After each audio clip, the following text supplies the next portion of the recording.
What's up, chat?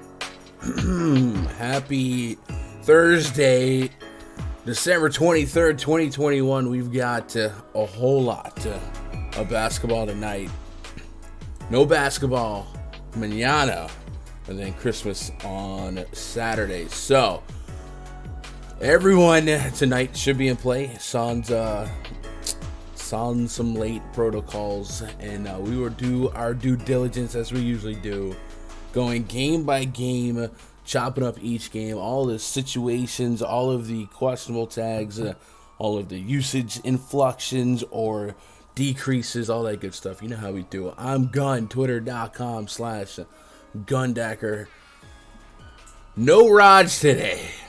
Woke up and checked my phone. Raj is like, can't make it today. I'm like, yeah, okay, cool. It's not like I have, I don't know, bronchitis in me. So 11 games, bear with me, man, if I start having some coughing fits. We are on 2 weeks now of this nonsense. But shout out to Big League Stu, Lorenza in chat, Encore, Patrick Reed, Roscoe, Shark Killer, the Iron Sheik. How about the Sheik? What up, Jared Bell? Jokic screwed me last night. Yeah, Jokic and Paul George let me down. I had such a good mid-range core that ended up usurping, if you will, the night for for solid profit. What up, Crispy? What up, Arizona Drama? Cash big with 383 on Fanduel last night. Avoided that Jokic chalk. Went Halliburton, Gravit, SGA, Hield, Reddish, PG-13, Tatum, Williams, and Gorgie Zhang. Nice. What up, Fish? Mia Moore, she's awake. What? Justin, what up, Justin? Dang lazy mofo. Nate Birch, what up, big Nate? Nate Dog, gonna go to a doctor? That ain't happening. I did put some honey in the coffee, though. Last night, SGA led the entire slate in fantasy points, 66.75. When you least expect it, SGA pops up. A lot of my SGA was correlated with Jokic on Fanduel. I didn't have any of them on DraftKings. He was like 9,500. But on Fanduel, he's a little bit cheaper. Robert Williams, 5,500. Power forward eligible on Fanduel, so that was nice. 53.75. He was the second highest scorer on the slate. 13 less than SGA. Right around where Halliburton got to 8,200-ish on both sides. 52 DKP. John Collins, 50. Literally projected him for 50, so that was nice. He was an anchor of a lot of PrizePicks tickets. Cam Reddish Jr. with a 50 bomb. Jaylen Brown with a 50 bomb. I didn't get to Jaylen Brown on DK at 99, but a 7K on FanDuel. He fit like a glove. Drew Holiday, 49. Darius Garland, 45. So for a slate that had Jokic and Paul George, there were some different names with the 50s and 60s. So if you guys had a collection of those, which you should have, pretty much everybody was on Cam Reddish, should have done fine. One of the more controversial Q tags of the day ended up playing. Kevin Love, he dropped 41 DraftKings fantasy points, and that was a tilting one because he was ready to be a core play for me. But he was questionable, and then he wasn't in the starting lineup, and there wasn't like a true report on him being active versus playing. And 3 minutes after the game locks, one of the Cavs beat writers comes out with, oh, by the way, Kevin Love is active. And I was like, gosh dang it. So Dean Wade tanked a decent chunk of lineups that I had to mayday to. What are you going to do?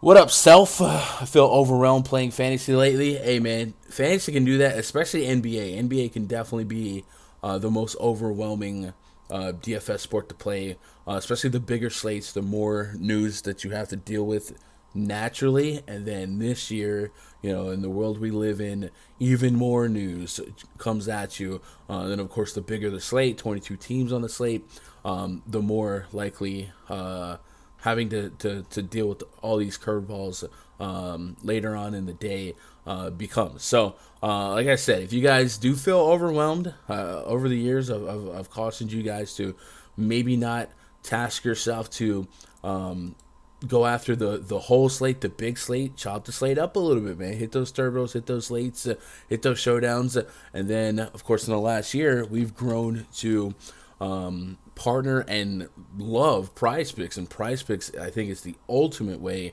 to approach a slate like tonight, especially those of you that maybe have the kids off for school, you got family in town, something like that. You really can't babysit NBA news, man. PrizePicks will help you isolate action tonight, control what you can control, and just focus on a couple of players capitalizing or underperforming in the matchup that they're in. And that would be a hard recommendation for today. With so many teams, there's very likely to find some softer lines that we do like it to get into some action on PrizePicks, and then you don't have to play the late swap game all night. And then watch. I'm gonna put it out there now. Watch you guys hate tonight, and then tomorrow when you have a full day off, you're going to be twiddling your fingers, not know what to do.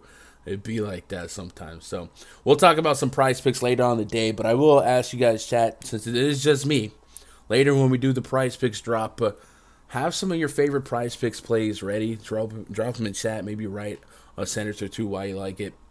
And we'll go over a few of those, and hopefully maybe as a group we can come up with a couple of plays to anchor on tonight. But definitely, I've definitely seen the PrizePicks influx of interest, not only from you guys but from the Discord. I feel like half the chat yesterday was half the voice chat pre-lock yesterday was trying to hunt some solid lines on PrizePicks. What up, Earth to Air? Doing all right. What up, Charlie? Joker let a lot of people down last night. Yeah, he did. He did. Maybe buyer's remorse tonight, possibly, against a nuttier matchup. Charlotte Hornets, a bigger slate. He played just 25 minutes yesterday. It was still over a point per minute, but just 25 minutes yesterday, even when the second unit made a comeback. Mike Malone left him out there. So do have to wrestle with the thought of Jokic today, the thought of him lower owned today, and the thought of it being one of the best matchups you can ask for. So we'll see. What up, Damien? Happy holidays, bro. Was insane slate. Catch nicely. Thanks to you. Man, I appreciate that. Got a 403 on Fanduel. Had Garland, Wright, Reddish, Halliburton, Tatum, Brown, Williams, Collins, Lopez. Robin Lopez. Did you guys see Robin Lopez's assist line yesterday? If you had the over on Franz Wagner assists and you're wondering what happened to his assists, they went to Robin Lopez. Lopez had 11 assists. What? 11 of them. Robin Lopez. And then, since we're talking about funky stat lines from the Magic today, Chuma Okeke, did you guys catch him? He shot 2 for 11 from downtown, but overcame all fantasy scoring questions because he had 6 steals, 6 of them. That's nuts. That's dumb. So the Magic all basically got there if you played them in fantasy, but if you isolated some of those individual stats, it might have been a little bit of a noggin scratch at the end of the night, right? Egg noggin. What up, Rob? When I saw Denver was actually losing, I said Joker's about to go off on these bums, right? If you knew that game's competitive at half, I think we all would blindly load up on Jokic, but it was not to be. Gun, what's the most you won in one night, my brother? 5K for me. I want to say probably 35K. A couple years back, might have been on Christmas. It's either on Christmas. I know we hit a 15K first. It was 20. I think maybe 4 years back, I hit for 30K in one night. And then 2 nights later, I hit for another 18K. So in the final week of the fiscal year, I put up a 60K week, which obviously is nothing compared to a lot, many other people. But think about how your taxes changed in the last week of the year if you made a surprise 60K. So luckily for me, I was able to turn around the next month and deal with that. But man, yeah, it bumped me up unexpectedly. But it's been a while since I had a massive hit like that. Hopefully soon, right?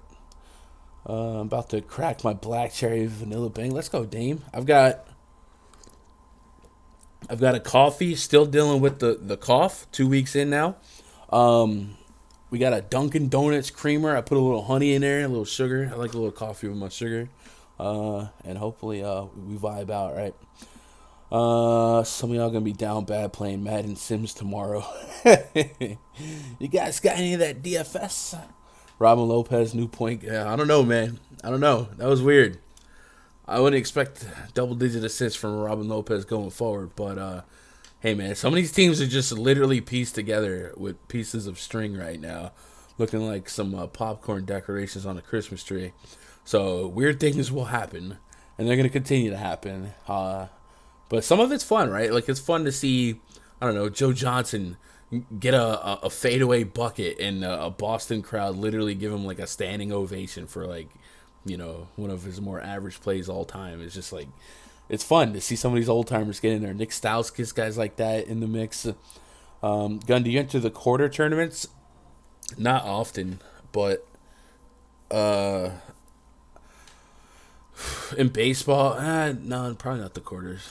I don't hate the mini max in baseball during the regular season. I think that's 50 cents. DraftKings really kind of like limits what contest you can run like 150 in.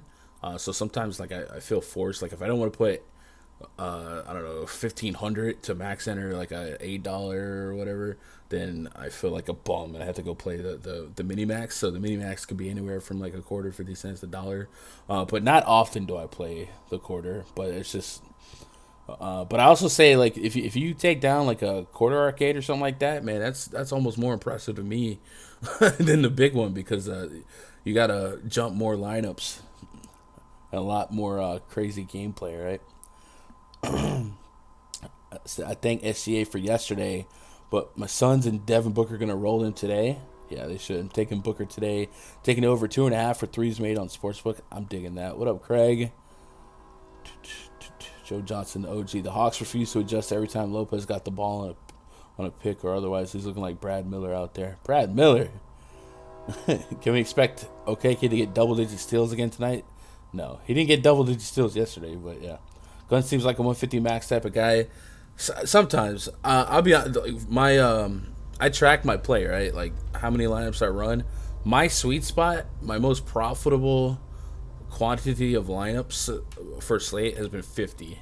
For a run 50, I usually can do all right. If you run 150, you dang near have to win a tournament to be profitable, right? You got to have a couple lineups in the top 10. So it's not a grind I like. So I do like running a lot of lineups. We go through these slates every day and we picture a couple ranges of outcomes. And I do think if you have, if you're able to spot and see and predict ranges of outcomes, especially for like baseball, multiple lineups is the move. But 150 is a really really hard amount of lineups to be profitable at. It really is. I know some people think it's easy. If I had 150 lineups, I'd win too. That's not the case, man. If you actually do the math, look at some of these contests, see how top heavy it is. It's hard to grind 150 every night and be profitable. So kudos to those who are. But for me in my house, I will serve the 50 lineups. No, I like 50 lineups. I also really like the 20 maxes or 25 maxes on Fanduel. Been trying to hit the 5-cent tournament. Closest I got was 5th. It's hard. It's still trying. Yeah, because those micro stakes have so many more entries that but naturally more entries, more likely that the top score is a higher score than some of the bigger ones. So I definitely I respect the grind. If you're trying to climb that bankroll ladder, you got to start somewhere. But yeah, hitting those nickels and quarters, man, it's sometimes you're facing over 100,000 lineups. I've taken down the quarter arcane DK a few years ago. It was unreal. I literally put a few in and got first. Nice. What up, Antoine? Shark says, good luck to everyone. If I win 100K, I'm giving the first 60 people who press like $100. Let's go. Hit that thumbs up. It's in the air, right? You might as well. NBA DFS is so unpredictable. There's variance, right? We have variance. What up, Chuck? 20 max contests are where it's at. I feel like I have a shot. We can only make 20. I've taken out a few 20 maxes. Yeah, 20 max is a nice little sweet spot. Like I said, 50 as well. The animals out there grinding 150, I got nothing but respect for. because man, that's hard. That's hard to do. Let me make sure I got all my screens open, chat. And where are we at on likes? Man, a lot of you guys here already. Almost 80 people already. 34 likes. We'll do the 100 like goal per usual. We'll get caught up. Let me make sure I got all my screens. All right, we got the Run DFS screen. We got the spreadsheet open. We got DraftKings open. I guess we need to add more funds open. Also, I got the wire to my second monitor, chat. We are almost at full strength. The only thing missing now is a healthy voice. And so far, we've been all right. So I do get to do a little bit more work with the second screen, and then I guess we'll keep the sports edge on this monitor. Usually we did. I used to do that on the second monitor, but I had to break my neck trying to read it. So we'll keep that up on this screen. So we got add more funds. We got that. I guess we'll open up a stat muse for the heck of it. And then I think we're good. I think we're ready to talk some basketball. And we will jump into the news. Before we do that, we'll take a pause for the cause. And also I got this nifty little, it's not a stream deck, but it's an app on the phone. So maybe I need to get a stand for it. Thumbs up for Christmas. Yes, sir. Let's go. Thumbs up for Christmas. This might be the last time I get to use this overlay. I'm hoping to do a breakdown stream maybe tomorrow for the Christmas slate, but don't quote me on that. And then maybe I do have one more to send it off into the sunset. But chat, this stream brought to you by RunDFS.com. That's not the place where we just play DFS. We run DFS. If you guys want to tag along through the holidays, man, maybe I can make your grind a little bit easier. Go check out the VIP memberships. There's several available. Week pass, 2 weeks pass, month pass, and then the big one, the 2022 year pass. This will get my professional coverage for NBA, NFL, and MLB. So you're going to get the rest of the seasons for NBA, NFL, the beginning of next year, basically the whole NFL season, right? There's only a couple weeks after the new year. And then, of course, you'll get the whole baseball season. You'll get daily access to the RunDFS.com premium Discord. I'm in that sucker every day. I do take either half days or full days off on Sunday. Oh, no, my bracelet broke. What the heck? I do like to take it easy on Sundays.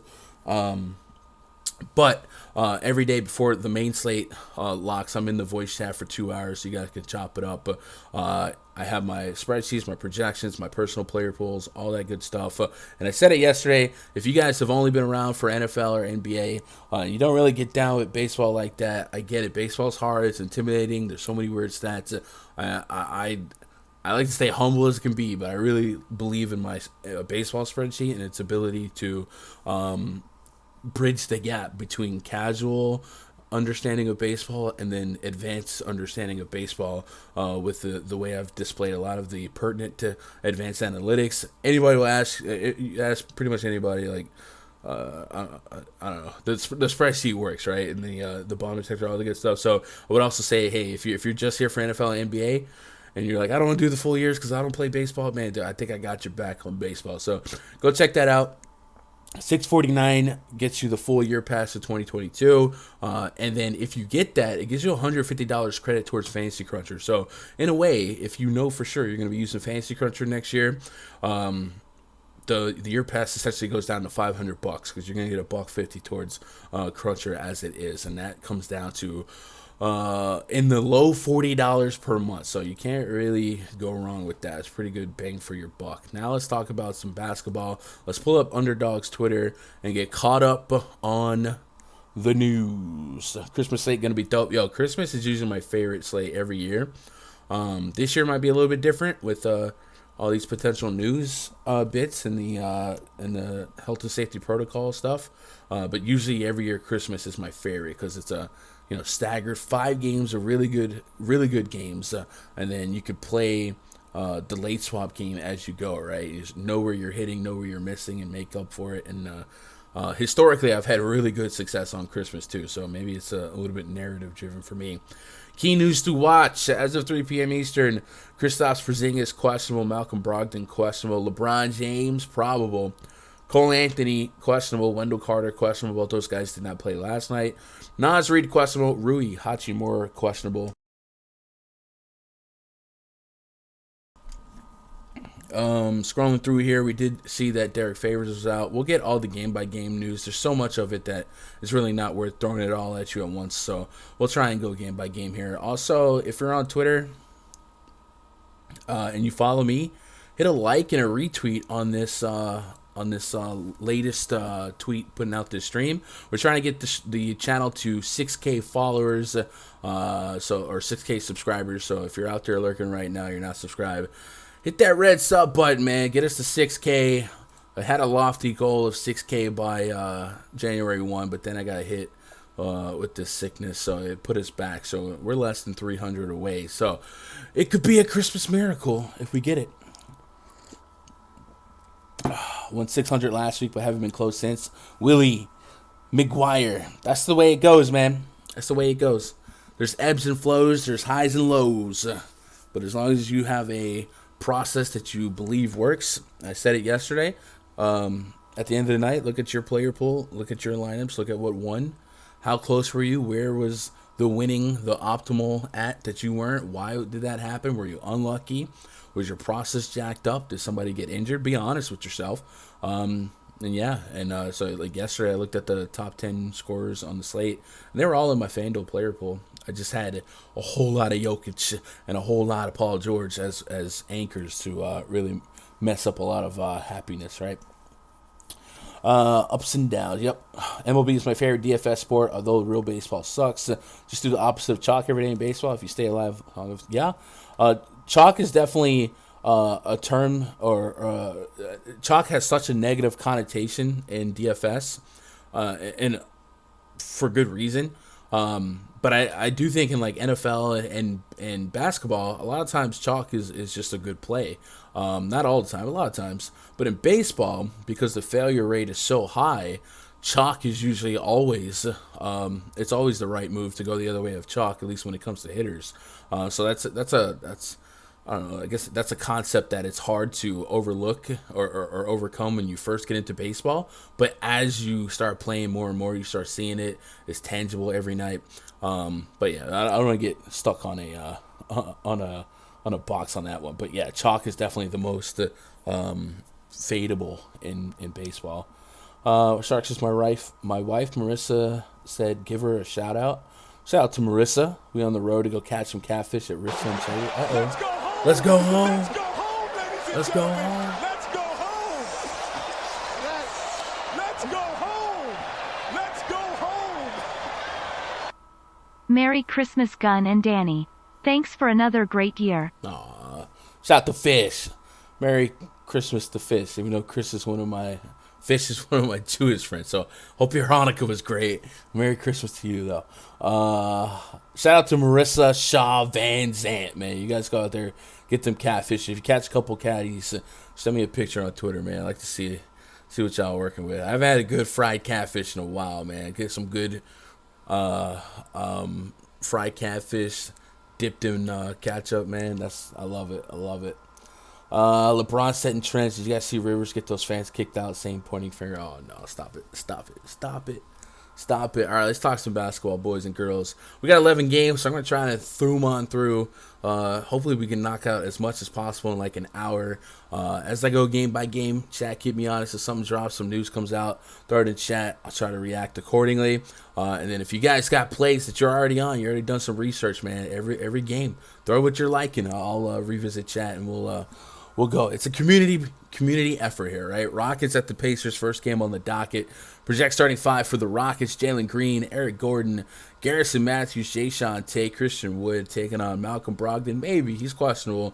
Karis LeVert, Justin Holiday, Domantas Sabonis, and Miles Turner. 2-2-2 and another one. 2 is our total with a 9-point spread in favor of the home team. Home team going OT. Indiana Pacers. We have a Q tag on Brogdon. Let's see if we can get a update from NBC Sports Edge on what's going on with Malcolm Brogdon.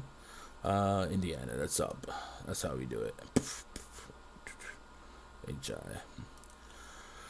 Questionable with a right Achilles soreness. You really don't want to mess around with Achilles in the NBA. So if he can't go, you probably see a lot of Karis LeVert ball handling duties. because they're also without TJ McConnell for quite a stretch. And then you might see maybe Chris Duarte or Jeremy Lamb get a call up into the starting lineup again.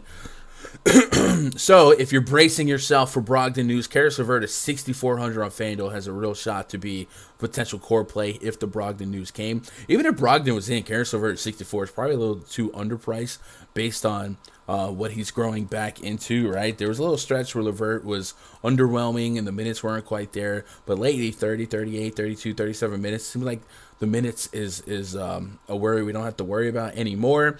And 30 to 40 fantasy points isn't an unrealistic expectation in the right matchup.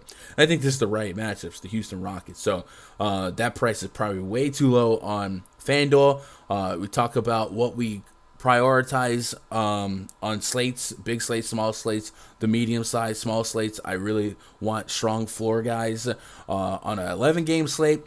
We're selling out for some ceiling. I think at 6,400, LeVert does have a true ceiling of 40 plus, which would be amplified if Malcolm Brogdon was out. And then, of course, if Brogdon was out, you might see a guy like Sabonis make a few more plays. Nice little price discrepancy between FanDuel to DK.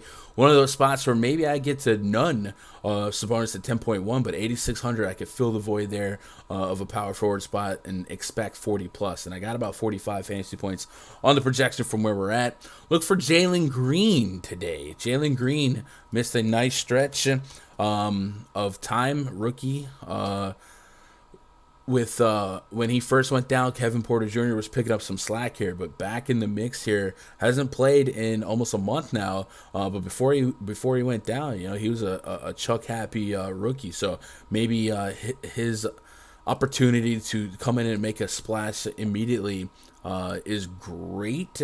I'm wondering if he would be completely off the chain in terms of minutes. Green had the state circle in his calendar. Will be back from month-long absence. He hasn't been reliable. Blah, blah, blah. All right, so I don't think about a minutes restriction. Either way, Jalen Green's going to be one of those very volatile plays just because he's likely going to be scoring dependent. But we'll see if the Rockets opt to maybe put Eric Gordon on ice on a back-to-back. That's just speculation in the open air. Nothing out there to suggest that. But Jalen Green maybe hits the back pocket as a potential risky value play, tier 3, something like that. Nobody on the Rockets is going to be a top-tier play for me on a slate this big. Pretty sizable underdogs on the road, back-to-back.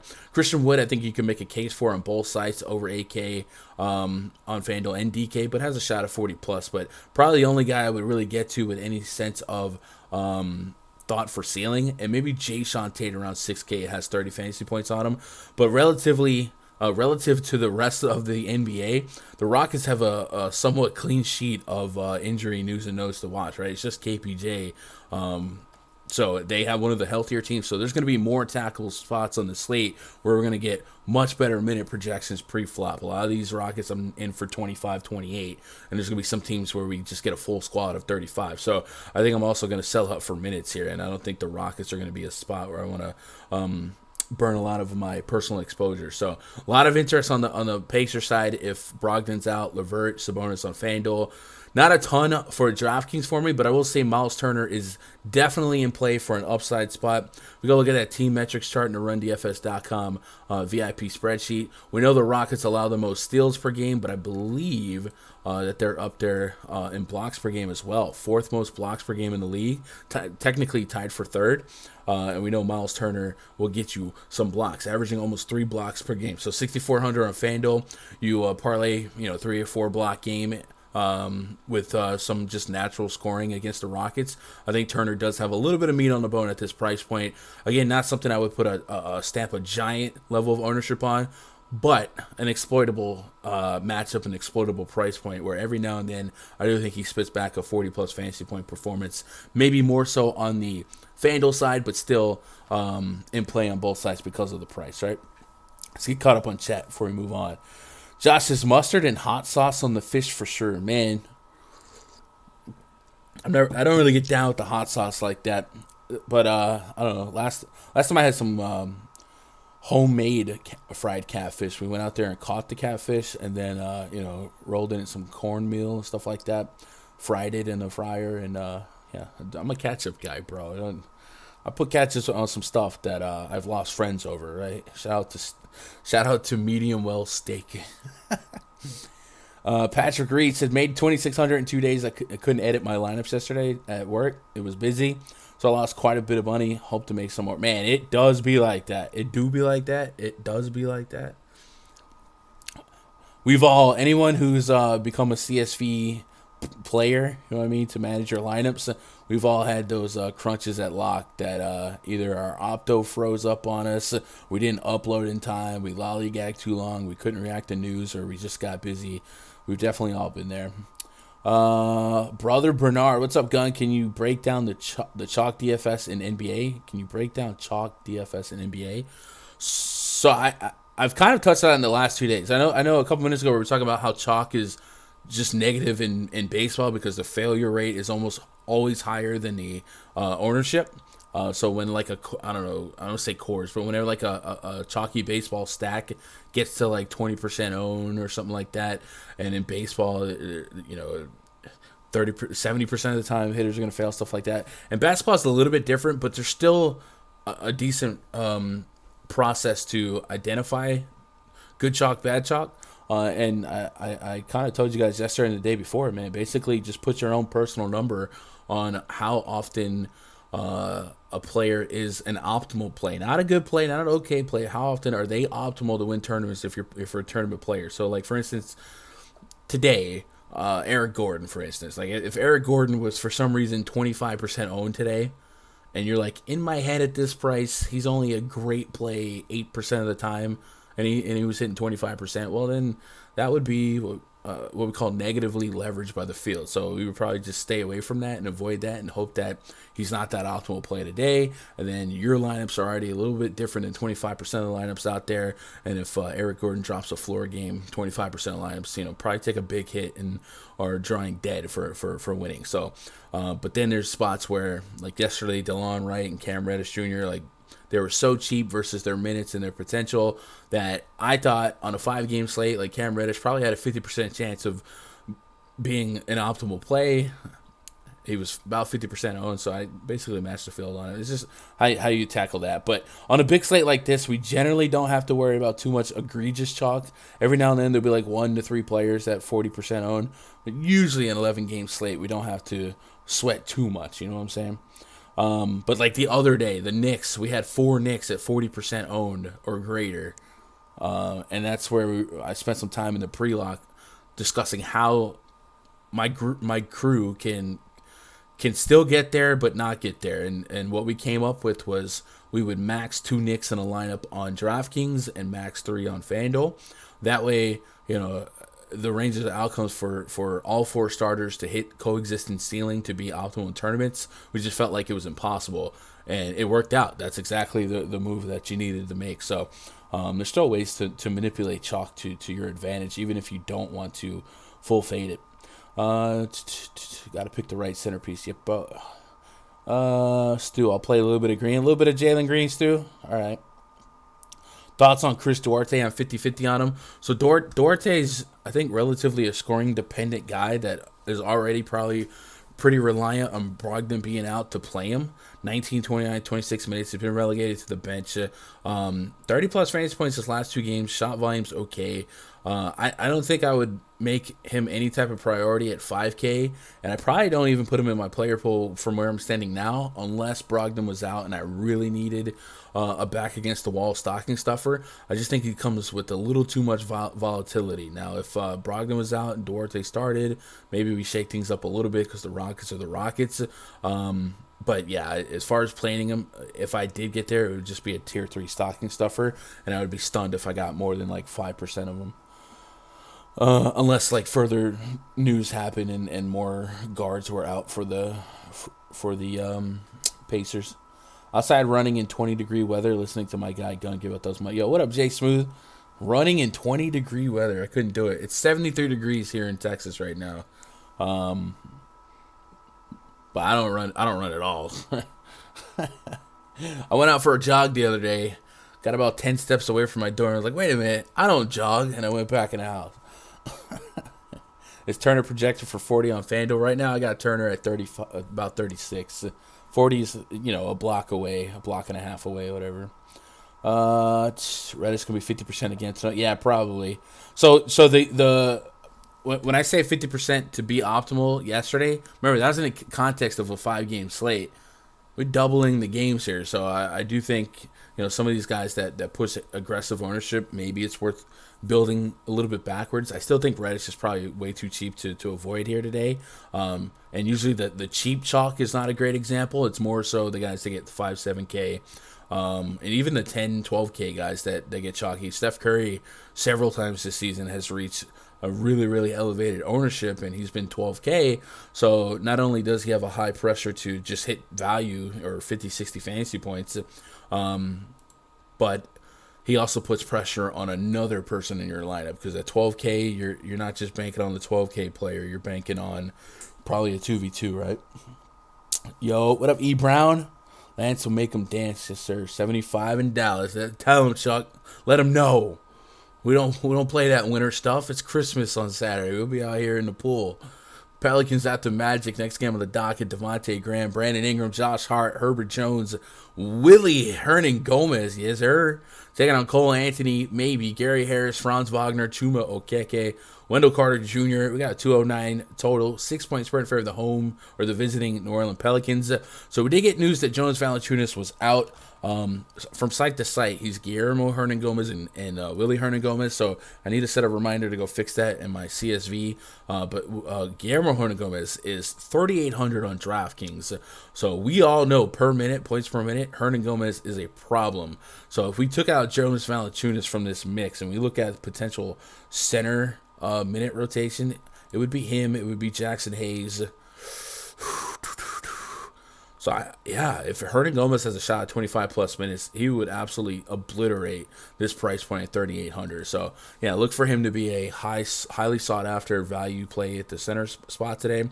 Don't mind that. We've seen center value kind of really smash lately. Robin Lopez yesterday. A lot of people went after Gorgie Zhang, stuff like that. I think Hernan-Gomez is one of those high, true ceiling players that if you can put big minutes out of him, he's got massive upside. Kind of like the other day, Enes Freedom drew a start in the absence of Robert Williams, Al Horford, Grant Williams.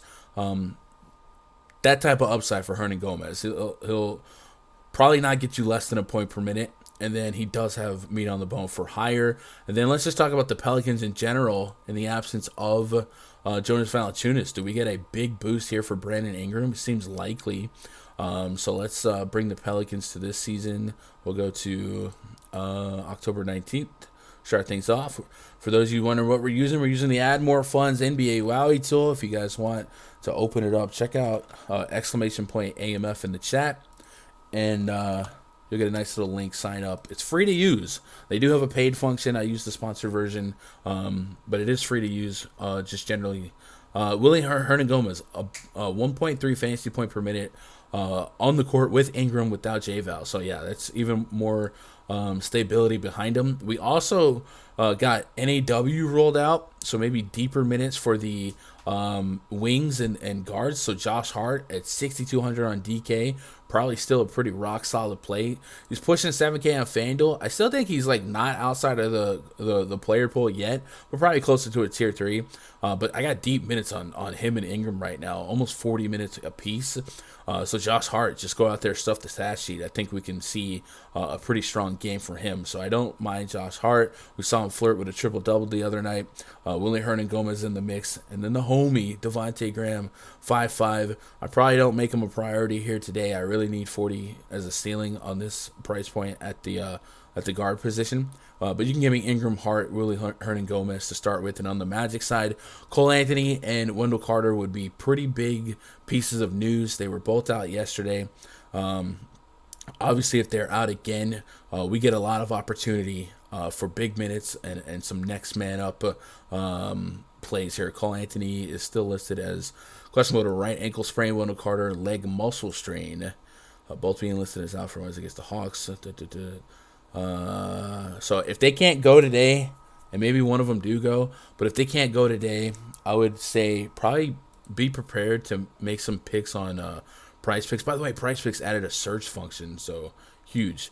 But Gary Harris had a 22 fantasy point projection yesterday, and he's at 27 today. So they're not messing around. He still beat the over, but at 22 yesterday, as soon as Anthony and Wendell Carter got ruled out. Man, we were in the Discord on it. We were like, hit that over right now, right now. 22 was way too low. Not that Gary Harris is ever a point per minute like monster, but at 35 minutes, you don't have to be a point per minute to beat 22. But yeah, if we did get some Cole Anthony and Wendell Carter news, I would say that the first thing I would do is kind of look at what's available on PrizePicks to maybe tackle some props. Immediate beneficiaries that I would get somewhat excited about is Wagner, Okeke, and I guess Robin Lopez, right? We got to give him some respect for what he did yesterday. Double-digit assists seemed like an outlier. He's 4,500 today on DraftKings. Still a price point where we could play him. He's almost 6K on Fanduel. Really not a warm or fuzzy click no matter what. But Okeke and Wagner would probably be in the mix here. And then Okeke moved up to almost 7K on FanDuel, but he's still 5,100 on DK. So a lot of times we see guys tighter priced on DK and cheaper on FanDuel. That's not the case right now with some of these Magic players. So kind of a reverse effect here. Okeke, a lot of steals yesterday. Pelicans don't really turn the ball over a ton. I guess 8 steals allowed per game. Sure. Okeke, I think, is more of a DK only play for me. I don't get the warm and fuzzies on any of these Magic players if Cole and Wendell Carter were out. If they were in, I think Cole Anthony has a little bit of a true ceiling to chase at 7,400 on FanDuel. Easily could knock on the door of a 50 bomb if he was off the chain and full strength. And then Wendell Carter Jr. without Mo Bamba in this front court, being fresher legs than everyone else on the team, maybe gets you the north side of 40, but I do think he's been priced appropriately as well. So I'm not running to these Magic players like I was yesterday, but I still think they're viable because we're going to have elevated minutes on them no matter what. But if you get no Cole Anthony and you get no Wendell Carter, big minutes for Wagner and responsibility for Wagner, Okeke, and probably Robin Lopez. Let's get caught up on chat. Let me know what you guys are thinking on this one. White Nose 305 says 3 Pelicans in my lineup. Ingram is a tournament lock. Yeah, I don't mind. I think the minutes on Ingram's there. Are you saying Ingram, Josh Hart, and Hernan Gomez? That's probably the 3 I would lean on. Do I put them all in the same lineup? Maybe they fall here and there. Ingram is 9,600 on DK. So I'm going to be honest. I don't think that's a lock for me. I love the FanDuel price a little bit more. I don't even say I love it more. I think almost a 9K on both sites. Like, there's a true responsibility in 11-game slates for as much ceiling as you can possibly get. And I do think 50 plus isn't off the table. But I could probably see myself not getting more than tier 2 levels of exposure to Ingram at this price point, because I probably need to walk away with at least 50 fantasy points on both sites to feel like I'm getting a solid deal. But if you got high 40s, it wouldn't kill you. Yo, Mr. TD, appreciate that sub, man. Welcome to the chat. Jump in and say what's up. Yeah. Otto Porter should have huge minutes tonight. Yeah. No Kuminga. Got to risk it to win the biscuit. I think I'll do the same and take Hayes. Got to be different. Let's see who they throw out as the starter. We've seen Jackson Hayes draw some starts for the Pelicans in the past. Either way, like if Hayes and Hernan Gomez had the same amount of minutes, I want Hernan Gomez, right? Like, even if, you give him less usage as a starter, I think Hernan Gomez is just a much more better and more reliable per minute play. Saban Lee won me 5,000 last week. I think I'm biased like him today. Let's go. Only subscribe to make dumb comments, but Gundecker's cool too. Amen. Dumb comments are welcome here. Play FanDuel only. All right, let's move on. For Ingram, no Val. He's the Jason Tatum of the slate when the Brown was out price vibes.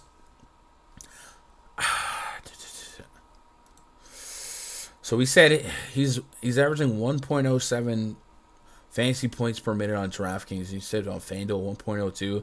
So, I mean, call it what it is. It's about a fantasy point per minute. It is a 30% usage rate. So, I definitely don't want to talk anyone off of Ingram. I just mean, like, I don't think I tier 1 Ingram because I think the price is appropriate with or without J-Val.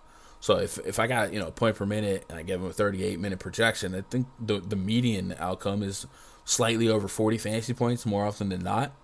I do think 50-plus is there for the taking, but I think you borderline need the 50-plus at his price point. So that's what I'm saying. Like, I don't think he's a lock for me, but he's going to be probably a tier 2 for me. Probably. I don't want to make anyone skittish. Obviously, he's in a great spot. I just think the price isn't that inefficient for the situation. How many minutes do you give Garrett Temple tonight? Let me put Garrett Temple. I don't know. I wrote Garrett Clark. Garrett Temple. I'm for 17 minutes. Thoughts on my DK lineup: John Morant, LaMelo, Josh Hart, John Collins, Hernan Gomez, Reddish, OKK, and Robin Lopez. Yeah, I think all those plays individually sound good. Let me revisit the Morant situation when we get there. I'm still wondering if they're going to be trepid on his minutes. And then LaMelo isn't cheap, right? LaMelo is probably 9-9 against Denver. You chasing them SGA points? Maybe. I think all those none of those plays are crazy, so I think it's fine. Thoughts on Yahoo, and do you partake? I do partake here and there. Well, it sounds like it's an illegal drug that we're ashamed about. Yeah, man. I used to do Yahoo when I was a kid. As I got older, it's more of a recreational thing. But I still do Yahoo here and there. No, I do play Yahoo. I actually do have Yahoo salary in both my NFL and NBA spreadsheets. It's just not as popular. So I for talking points, I lean more on Fanduel and DK, but I do have Yahoo. Yahoo, for what it's worth, if you want to maximize your EV, we talk about contest selection, Yahoo generally just has less rake, like 12% rake versus 16, 18% elsewhere. And a lot of their contests overlay as is, and a lot of times they pump in a guaranteed overlay. We've seen them eat $250,000 in overlay several times just to kind of grow a player base. So if you want to maximize your earnings potential, definitely check out Yahoo. As a Math Century player, though, it isn't the most fun site to play on because managing live lineups, there is some room for improvement on their end. But Yahoo's fine. I have no quarrels with Yahoo. If you're going to play Garrett Temple, you might as well play Shirley Temple. Even with NWA out on Temple, maybe we'll see what they do with Herbert Jones. NAW is, it's not insignificant, but it's not like they're super short everywhere else. Like there is a chance there's a weird lineup where Hart plays the 4 and Temple starts if they wanted to maybe make Herbert Jones back up. I don't know. I might revisit that. Do you guys think 17 minutes for Temple is too low? I mean, let's be honest. If I put 25 minutes on Garrett Temple, are we really making that a priority with some of the other options out there? 32 minutes against Houston, 18. So, I don't know. Maybe my minute projection is wrong on Temple, but at the same time, are we trying to play Garrett Temple? You know what I mean? I don't know. It might just be one of those, not a priority anyway. Got some of those Yahoo projections. Trey Murphy's wild today, but with NAW out, he should play mid-20s. So we can't give everyone mid-20s, but yeah, those are Space Jam reaches, boys. Let's move on to the next game. Sixers hosting the Hawks. Hawks night 2 of back-to-back. Hawks at times last night, they looked like they were missing a guy that gives them 30 points and 10 assists a game. I'll tell you what. Project starting fire for the Hawks tonight. DeLon Wright. Bogdanovich probably not. He'll probably be off the bench again if he plays. Cam Reddish, John Collins, Gorgie Jang. No Capella, no Gallinari, no Kevin Herter, no Trae Young. It is a skeleton crew, and this Hawks team is literally a whole different team. And we saw yesterday it got ugly at times. In the absence of Trae Young, DeLon Wright, Cam Reddish, and John Collins were 3 of my favorite plays yesterday. DeLon Wright slow boogied his way there. It was still probably a fadeable play at the end of the night. Salvage for me on Fanduel. They had 25 fantasy points, but Cam Reddish and John Collins dueling 50 bombs. Today, on the back-to-back, they go into Philly as double-digit road dogs here. And I don't know how I feel about Curtin Collins, John Collins, who was one of my favorite plays yesterday. I have him kissing the north side of 40 fantasy points on both sites, but I do worry about a little bit of foul proneness in John Collins' game, and crossing up with Tobias Harris and Joel Embiid could maybe bring out the worst in the foul potential. And then, of course, it's just could get to a tough defensive matchup, right? Embiid on defense. Matisse Thybulle might catch him a couple possessions. So I think I might taper my expectations on Collins a little bit today. And if I get to him, probably be at the tier 2. Are you guys still locked and loaded on Cam Reddish? I think no matter what, Reddish feels like he's going to get those minutes. And yesterday we saw him produce. I think on both sides the price is still fine. Do wonder if these price points on Wright and Reddish versus their performance last night kind of shaped their ownership tonight, meaning Reddish would be higher owned than DeLon Wright just based on one game sample size. Could that flip-flop tonight? Maybe, maybe not. Bogdanovich was somebody that they were easing back in with his minutes. So you wonder on a back-to-back, would they be extra careful with him in that minutes limit? And could that even result in no minutes here? So something to watch. Lance Stevenson last night, we saw him get into the mix, and he played 23 minutes. So, man, we talked about Garrett Temple. So let's if we give ourselves a 10-point spread here, right? It's a blowout, right? The game is over in the fourth quarter. Would you not just throw your 10-day contract guy out there? Could you see a world where Lance Stevenson, 200 above min price, soaks up some fourth quarter stuff and just has fun? Look at his per minute production. 8 rebounds, 5 assists. Took 4 shots. Didn't make any of them. But, I don't know. Lance Stevenson for the 100K to first tournaments, if some news shook out the right way, meaning they were extra precautionary with Bogdanovich and then just projecting a potential blowout, Lance Stevenson might be one of those mass-filled tournament guys that squeak into 150, you know what I mean? On the Sixers side, Embiid is 10.7 on Fanduel, 12K on DK. This is a path with little resistance, and I guess I'll throw it to you guys, chat. Is Embiid priced out of play based on a potential lopsided game where you wonder if if he has to go out there and play those high level minutes, high usage minutes? I have all of the Sixers starters projected for 35 plus minutes.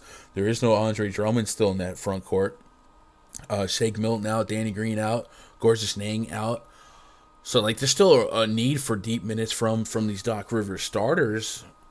But I don't know. Everything's kind of pointing to a low-scoring, lopsided game here, and I wonder if that just ices everyone's ceiling, especially a guy like Embiid. So if Embiid just dropped a get me there 50 fantasy points, that may not mean a whole lot on today's slate, especially at 12K on DraftKings. So I'm curious to see what you guys are doing with Embiid. On the same breath, if Embiid caught single-digit ownerships with most people thinking that way, maybe we grab a little bit of it just because we know he could drop 70.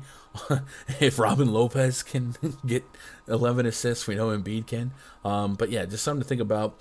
Seth Curry ran some point in the absence of Maxey last time. Looks like Maxey should be going. So Seth Curry's probably way too uncomfortable with Clay at nearly 7K on both sides. And it's Tobias Harris. He's 92 on DK, but 71 on FanDuel. So the other night, Toby reached 40% ownership on FanDuel with Embiid in. And this is kind of like Jaylen Brown's situation yesterday. 9K on one side, 7K on the other side. That's a 2K difference in price to where he projects like an okay play to me on FanDuel, 41 fantasy points, but 40 DKP. I can fade that all day long, all day strong at 9K. So maybe just give me some of him on FanDuel, none on DK. But the Embiid verdict, what are we doing here? The way FanDuel priced Atlanta down on this slate against Philly seems like a chase me trap play, all the Hawks. Damien says it's Lance's play. Lance will make him dance. I think Lance is in play if you game script it the right way like I did. What up, Van Dam, NYC? Willie Gomez night? I'm here for it. White Nose says Jokic matchup. He knows he was playing today, so he vibed to smash today. And Jokic, and that's another point. Jokic versus Embiid is where you get to at that center spot at 12K. It's a $200 difference. And I'm almost always going to lean the Jokic side if you get him similar minutes. But in context of the environment today, dang, I didn't put the totals on this one. I feel like if the Nuggets, night two of a back-to-back, get a little stunned by a lowly Thunder, the Nuggets are just 3.5 point favorites at a 230 total. The process will always say play Jokic over Embiid in this situation, right? What do we say, 3.5? Did I say 3.5 or 2.5? Denver, 3.5. So yeah, in short entry, single entry, the process is always going to say Embiid Jokic over Embiid because of this situation, right? You're getting 20 more implied points in the other game, a faster pace, and a more competitive game. So I think because of that, at least on DK at that price, I got to go Jokic over Embiid every time. But in tournaments, maybe there's some merit in Jokic scoring a little less than Embiid. But I couldn't really predict that pre-flop. Loving Kojo for a Frank Ntilikina pivot on Fanduel. Frank Nicotine. Autocorrect. If Atlanta can keep the game close and Embiid is a good play, agreed. If he's playing Jokic have the balls for McDaniels today, he'd be sliding. Yep. Do we pass the part where we complained about Jokic last night yet? He played 25 minutes. He was over a point per minute. It was a stunner. Sometimes, you get smacked. You gotta have goldfish memory with the MVP, and especially with the Charlotte Hornets, man. Hornets, time heals all wounds. Hornets heal a lot of wounds pretty fast if you put them together. Will people be scared away from Jokic tonight? I don't know if they'd be scared away generally. Like, I still think Jokic will grab strong ownership. But because it's 11-game slate, maybe ownership should spread out a little bit more at the high end, and we can dilute a little bit. But, man, if I got Jokic at 30% or less, I would feel like I'm in a good space. And I think 30% might be aggressive. Probably a little bit of Embiid just in case game stays close and it goes off. I don't mind that thought. I think the Embiid decisions for me is going to be contingent on ownership, right? If we get Embiid at single-digit owned, I'm in for it. What up, Ryan Kisner? Appreciate that sub, man. Welcome to the channel. Jump in chat and give him a year. Thoughts on this Fanduel line? LaMelo, Wright, Reddish, Brunson, LeVert, Diallo, Harris, Hernan Gomez, Jokic. Yeah, all those plays sound pretty solid. LeVert, like I said, I think he's playable no matter what. But if Brogdon did not go, LeVert on Fanduel, price is way too low for his upside. Pistons at the Heat. Next game on the docket. Project starting five for the Pistons. Killian Hayes, Corey Joseph, Ham Diallo, Sadiq Bey, Isaiah Stewart taking on Kyle Lowry, Gabe Vincent, Duncan Robinson, Max Strus, and Dwayne Dedmon. 208s our total. 11.5 point spread in favor of the Miami Heat here. So 11 game slate. Some of these games we start thinking about the old X button. And the Heat are double-digit home favorites. And the Pistons just on the season, guys. So we do a little bit of metric math. On the season, the Pistons have the second worst offensive rating in all of basketball, 101.1 points per 100 possessions, and then net rating of minus 9.3, meaning they're the second worst offense, and they're getting smoked by the second biggest margin in all of basketball. And a lot of this is with Jeremy Grant and with Cade Cunningham. And today they're going to be without both. And some of the greater net ratings and offensive ratings and defensive ratings leans on the Miami side. And I know Miami's shorthanded, no Jimmy Butler, Bam Adebayo, guys like that, no PJ Tucker. But it's still an uphill battle for the Pistons here. So I do want to taper expectations for the Pistons. But I say all that to say this: Sadiq Bey at 5,400 will probably still get a decent chunk of usage and a lot of shot volume go his way. That I think I get to tier 3 levels of Sadiq Bey in my Fanduel player pool, and then Ham Diallo has a shot at under 5K on both sites to knock on the door 30 fantasy points. Kojo, Killian Hayes, those type of plays. I'm not gonna run to. I do wonder if there's I don't know. I guess we can run a query on without Cunningham, because Cunningham has soaked up a lot of usage and he does have the ball in his hand a little bit. So if we can maybe raise the minutes and potential expectation and usage on one of the guards here, might be Kojo, might be Killian Hayes, might be Frank Jackson. Maybe we look their way, but I'm probably gonna stay away altogether. But just out of curiosity, let's take off Cunningham, Jeremy Grant.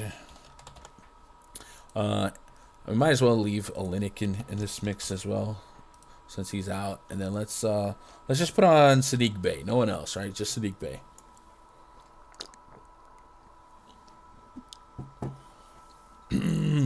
What up, Tall? So 128 minutes of sample size. No one is popping here. Like, the entire team, I guess Isaiah Stewart on 34 minutes, but 34 minutes is not really worth looking at. Maybe he makes up for it, but there's like not a big usage spike, right? There's not like a 30% usage guy. Killian Hayes is at 25, only 20 minutes of sample size. So, like, basically I'm saying, like, I know no Grant and no Cunningham makes us want to look at the Pistons, but if I'm being real, chat, who on the Pistons is making you feel warm and fuzzy on the scheme of 11-game slate as double-digit road dogs here? No one, really, for me. So I might be on the outside looking in. I guess Frank Jackson, if you believe in a 30-minute projection under 4K, there's a chip in a chair for him. Somebody mentioned Saban Lee put up a good game a couple games back. 5K fan, you know what I'm saying? Like, I don't know if the risk reward is worth it for me to give myself the Pistons headache. But if you feel differently, let me know in chat.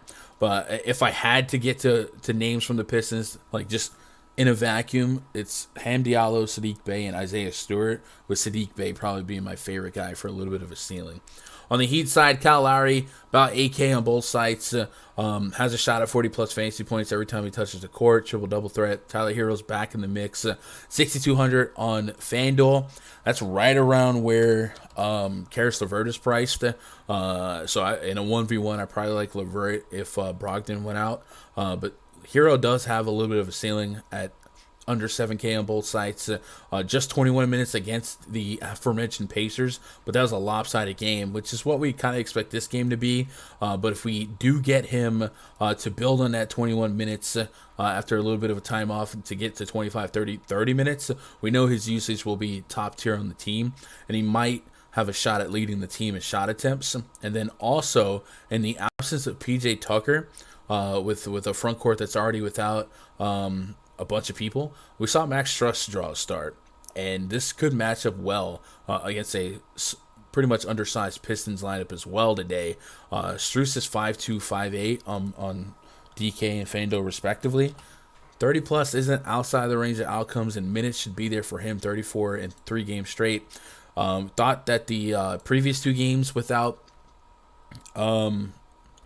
Tyler Hero might impact his performance against the Pacers, but it really didn't. He still took 15 shot attempts and he got enough peripherals to boot. So maybe Struss is a back pocket stock and stuff for tier 3 levels. And that's kind of it for me. You guys have any strong leads from this game? I do think ultimately at the end of the night, when I'm done with my lineups, if I had none of this game, I probably don't lose a lot of sleep, but I'm leaning on wondering if Lowry's ceiling goes under own, because I think he could put up a 50 in this spot here and there based on his responsibility without Butler and then Adebayo in the starting lineup. He jumped 42 in 42 minutes the other night. I don't think he's getting 42 minutes here, but if it's somewhat close, 35 is a good starting point. Thanks for saying that. I don't really like Detroit, and they just beat Miami. I'm sure Miami's going to beat... Yeah, right? Gotta see this Jokic ownership after yesterday. I still think he's going to be decently high owned. Jokic is probably going to be a top 5 owned player, probably. I don't know. This isn't 4 years ago. I don't think the field's going to be that. I don't think the field's going to have that much buyer's remorse. The process is the process, and if we all lean on projections, I'm gonna go look at where my projection had Jokic almost 10 points above Embiid as the top play. So I don't think the field's gonna overreact to yesterday. That's what I'm saying. Maybe we get a couple of percent, but I don't think they're gonna overreact. Trust the process takes Jokic over Embiid. Play on words. Craig, I didn't even notice it. Sometimes it just comes naturally. He made it have stereo like Struss. Dude's getting run regardless of game script. Everyone should be solid for at least 30. Yeah, 30, right? Give or take. Again, 30 on this slate, I'll take it. But I really want to sell out for ceiling. 11-game slate. There's going to be 5 or 6K guys that get to 40. I don't know if Struss is that guy for me, but I do think, if I'm backed against the corner and I got 5,500, if I put Struss in the mix, yeah, sure, I'll take it. I like Struss and Hero a lot at their prices. Yep, with that. Bay can outscore Reddish. He can, but he needs to on both sides. It's not really a 1v1, right? Base 67 versus Reddish at 40, what did we say? 46. So yeah, that's a 2K difference. And then on Fanduel, it's not as far, but it's still close enough. Phil doesn't care. They not fading Jokic ever, yeah. What if Frank Jackson doesn't play? If Frank Jackson didn't play, then yeah, we elevate the minutes more on Hayes, Joseph, and Saban Lee. Let's see if we can get an update on Frank Jackson. I didn't think I would be having to look at Frank Jackson news today, but here we are. Right ankle inflammation being listed as questionable, and Cade Cunningham entered protocol. So, yeah, I guess if Frank Jackson didn't play, I would take those 30 minutes and divvy them up.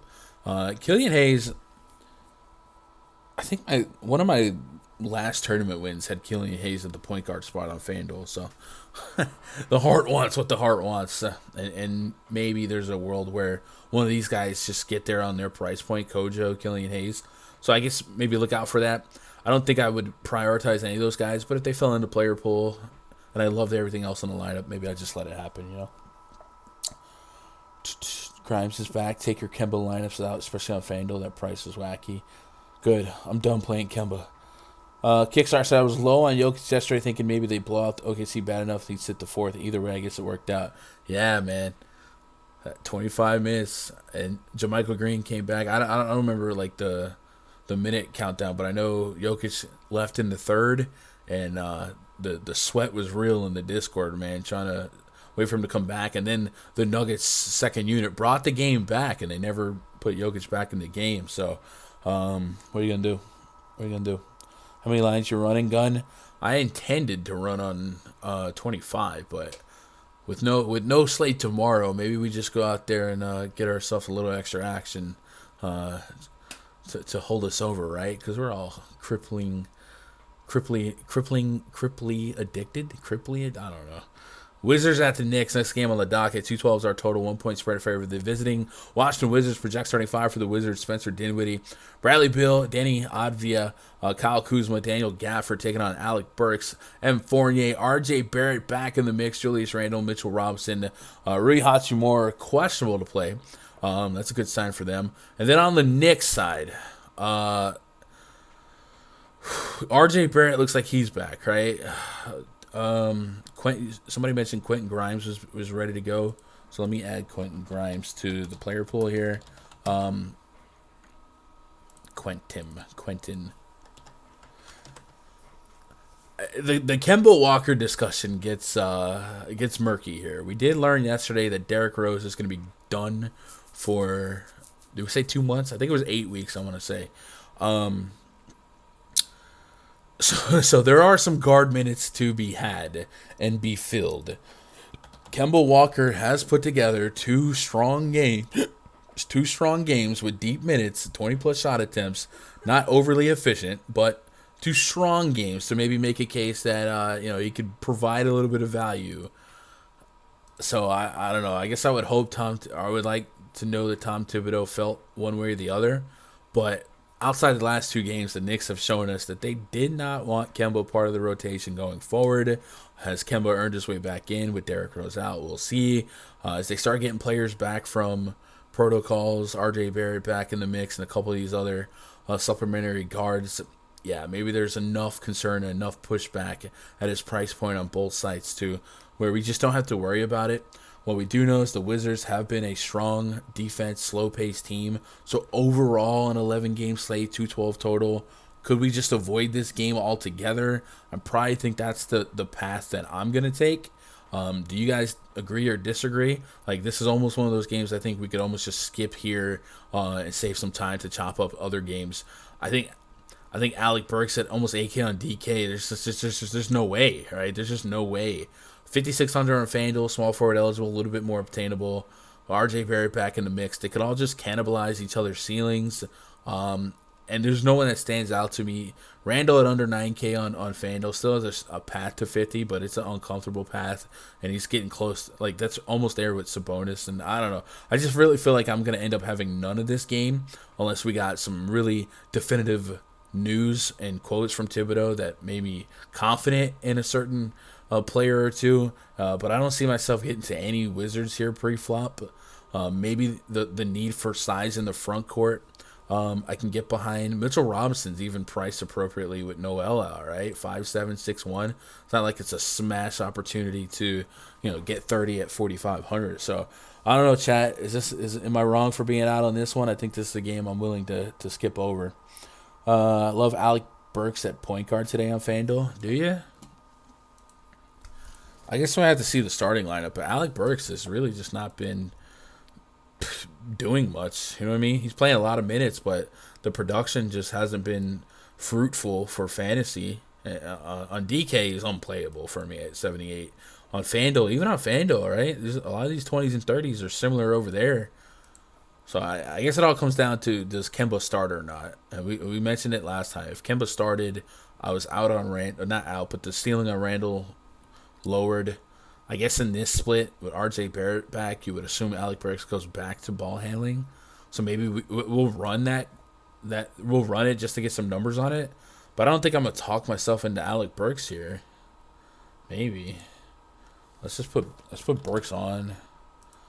I'm gonna take off Rose and Kemba and just see if there's a path to liking Burks, and then I'll leave on Randall.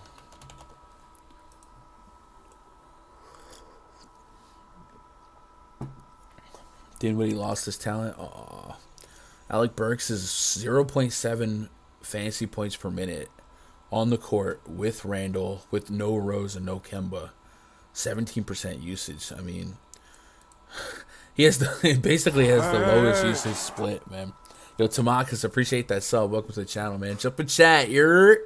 Yeah, I'm out on Burks, but I'm probably out on this game, boys and girls. Ball hogging Kemba in the lineup hurt Randall as well. It definitely did, and we discussed that at nauseum essentially on this stream a couple days back about the split Randall with Kemba, and Kemba just does a lot in and of himself to take away from others. But we'll see. I guess if a lineup came out and Kemba was not in the starting lineup, I guess you could have higher hopes and expectations for all the Knicks. But I just think the prices are and the game total, the game pace. There's nothing for me to get excited about. If I lose out on, a crazy outlier ceiling game from this one, then I lose out. But I think I just feel better keeping my player pool sharp elsewhere. My camera too low or too high? How's that? There we go. Chat, you gotta let me know these things, Dinwiddie will be better next year, still coming back from injury. I don't think he's I think it's easy to look at Dinwiddie, Bradley Beal, and be like, man, this year they're just not as good. Well, the team is so much different, right? The Wizards the last 2 years were like the fastest paced team, worst defense. And Dinwiddie's a different case study because he was on different, but the same with Bradley Beal, like he just doesn't have to do as much.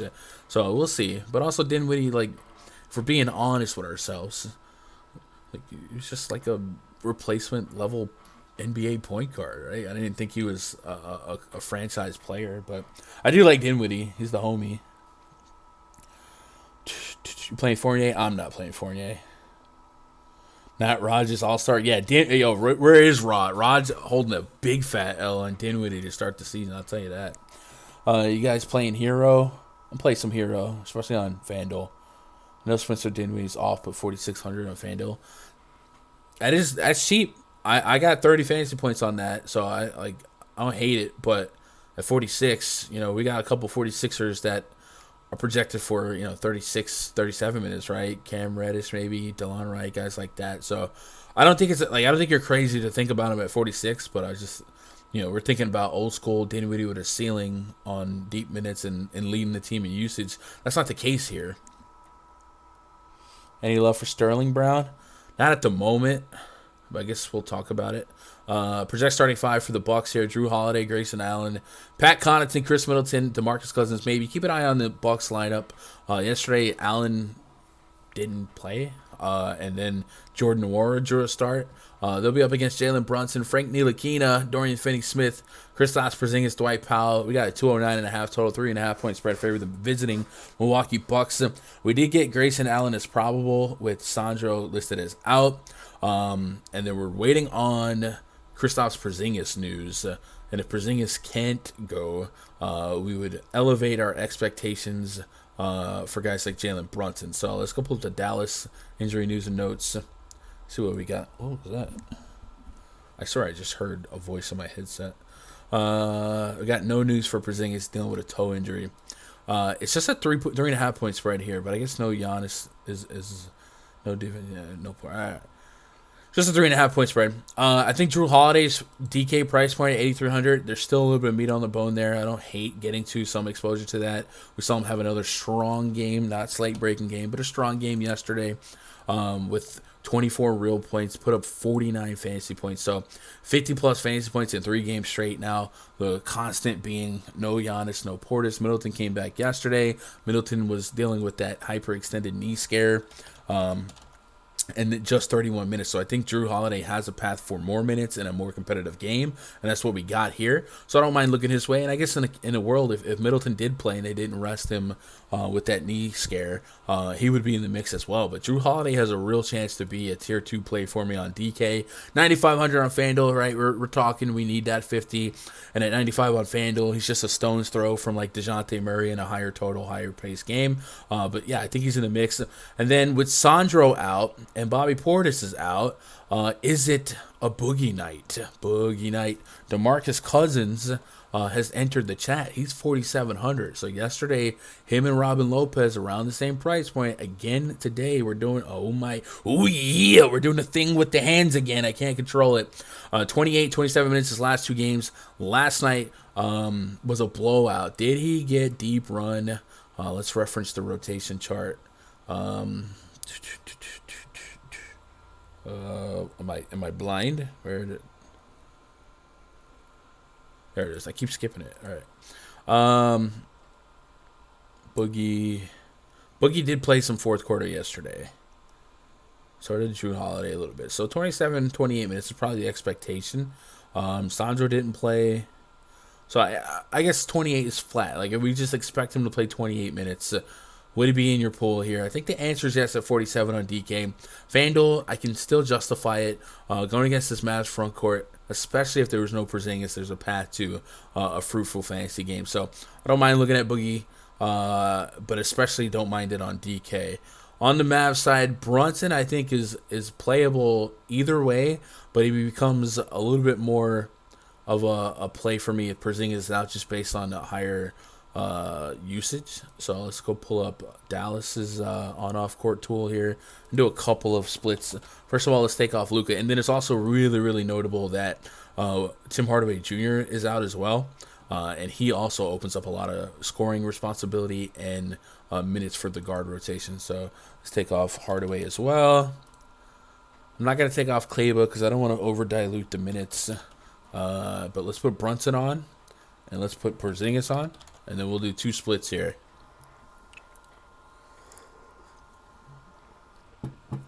Jalen Brunson averages about 1.2 fantasy points per minute with a 26% usage rate. Porzingis 36 essentially percent usage rate with a 1.5 fantasy point per minute. And the split with those two on with no Luka and Hardaway. So keep that in mind if we got Porzingis is in. If Porzingis is out, Brunson goes from that to 28% usage, still about a fantasy point per minute, but we can probably get a hefty minute projection on him. Got him at 38, 39 at the moment. So while it might be an uncomfortable price point, I think the minutes can cushion some of the stress. So I don't mind looking at Jalen Brunson. 8,500, I need that 40-50. Like I said, I think the price is caught up to him on DK. But on FanDuel, 7,400, still a bit of meat on the bone that I get there at a decent clip, right? Also, in the absence of KP and Hardaway and Luka with Brunson on, other guys that might benefit, really nobody. Dwight Powell, 1.2. We're not playing Dwight Powell today. That's kind of it. Theo Pinson is a name that we saw in the stat feed the other night a little bit. 3,600. There's a couple of cheap guards that we've talked about already in this price range. You guys mentioned Garrett Temple. I talked about Lance Stevenson, guys like that. Am I running to play Theo Pinson? Probably not. But like I said, these 10-day contract guys, man, you just get the juice out of them. You squeeze them for what you can get. And they do have a true need for guards. No Bullock, no Hardaway, no Luka. Trey Burke is out here. Trey Burke is another one. So add that to the list, right? Burke was in last game, so he joined the list. So that, yeah, I guess there's a world where Pinson could pick up a lot of minutes, and I also have Frank Ntilikina. Historically, I haven't looked at Ntilikina as a necessarily offensive guy, but maybe he has to pick up some slack here and surprise us. Let's look at the Dallas side in that minute rotation and just kind of paint a picture here on what Trey Burke represents. Trey Burke represented 21 minutes that needs to be replaced. And a lot of Pinson minutes were alongside Trey Burke, so I guess it wouldn't be a one-to-one benefit.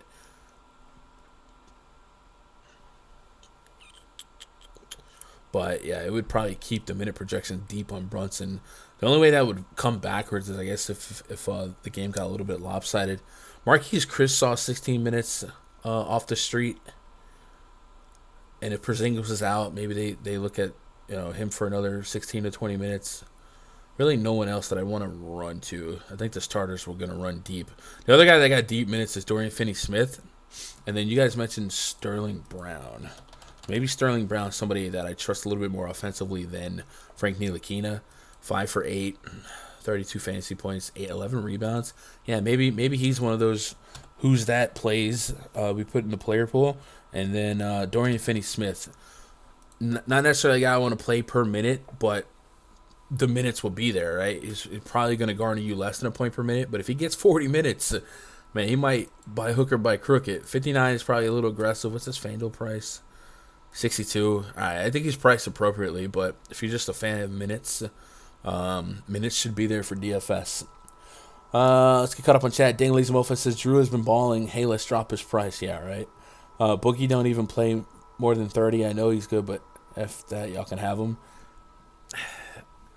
I don't get too caught up on needing to get the 30 minutes. I think I will honor the projection a little bit more. But I will say 6K on FanDuel is kind of an appropriate price.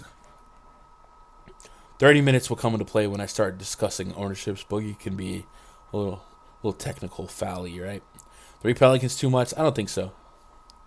Lopez over Boogie? I don't think there's a wrong answer to that pre-flop. I think they're both very valuable. It's just kind of what happens. Obviously, I think Robin Lopez is super contingent on Wendell Carter and Cole Anthony. If those two are in, or even if it's just Wendell Carter, then no Lopez, right? Minutes for Nwora. I have Nwora at 15 at the moment. He did start yesterday, but remember that coincided with Grayson Allen being out, and they have put out a lineup that had Allen and Pat Connaughton in it, so I would expect that to be the case here today until further notice, and they're still ramping up Semi Ojeleye and Rodney Hood, so we'll see if they get the back-to-back treatment where they ice them or not. Hopefully we get more news from the Bucks. I also am really curious about Chris Middleton. He had that hyperextended knee scare, but it sounded like it was fine. It was just a scare. So I guess if he is truly fine, then I guess he would play normally. But you do wonder if the Bucks are going to be cautious during this little time. They're one of those teams that can kind of coast the season into the playoffs and don't have to put too much stress on some people. Brandon Knight, you like some Brandon Knight? Dude, the names that we get to for the Knicks, yeah. How many projected minutes for Mitchell Robinson? I had Mitchell Robinson at 25. They still have Taj Gibson. And the Wizards are kind of small, so I wouldn't be surprised if we got some lineups with Randall out there. But if you got to 30 minutes on Mitchell Robinson, I don't think that's crazy. Feels weird paying $8,500 for Brunson, but I'm about to. Embiid or Jokic? It's Jokic. Beal is out. All right. Well, with Bradley Beal out, I would say that 4,600 Spencer Dinwiddie does have a stronger case.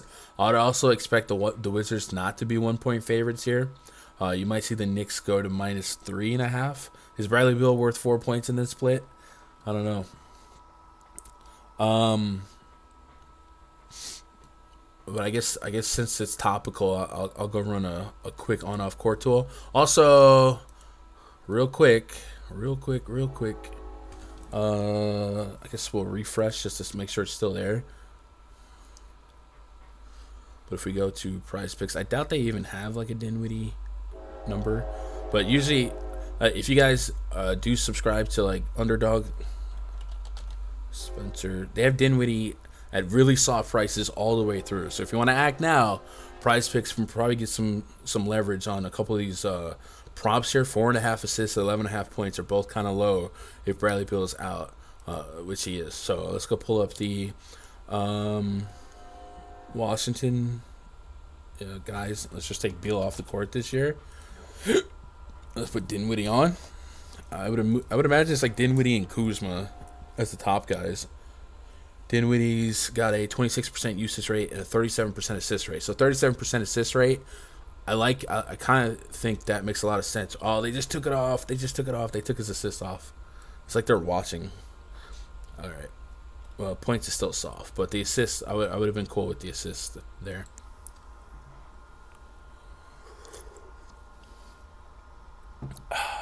Grimes available. That's good to know.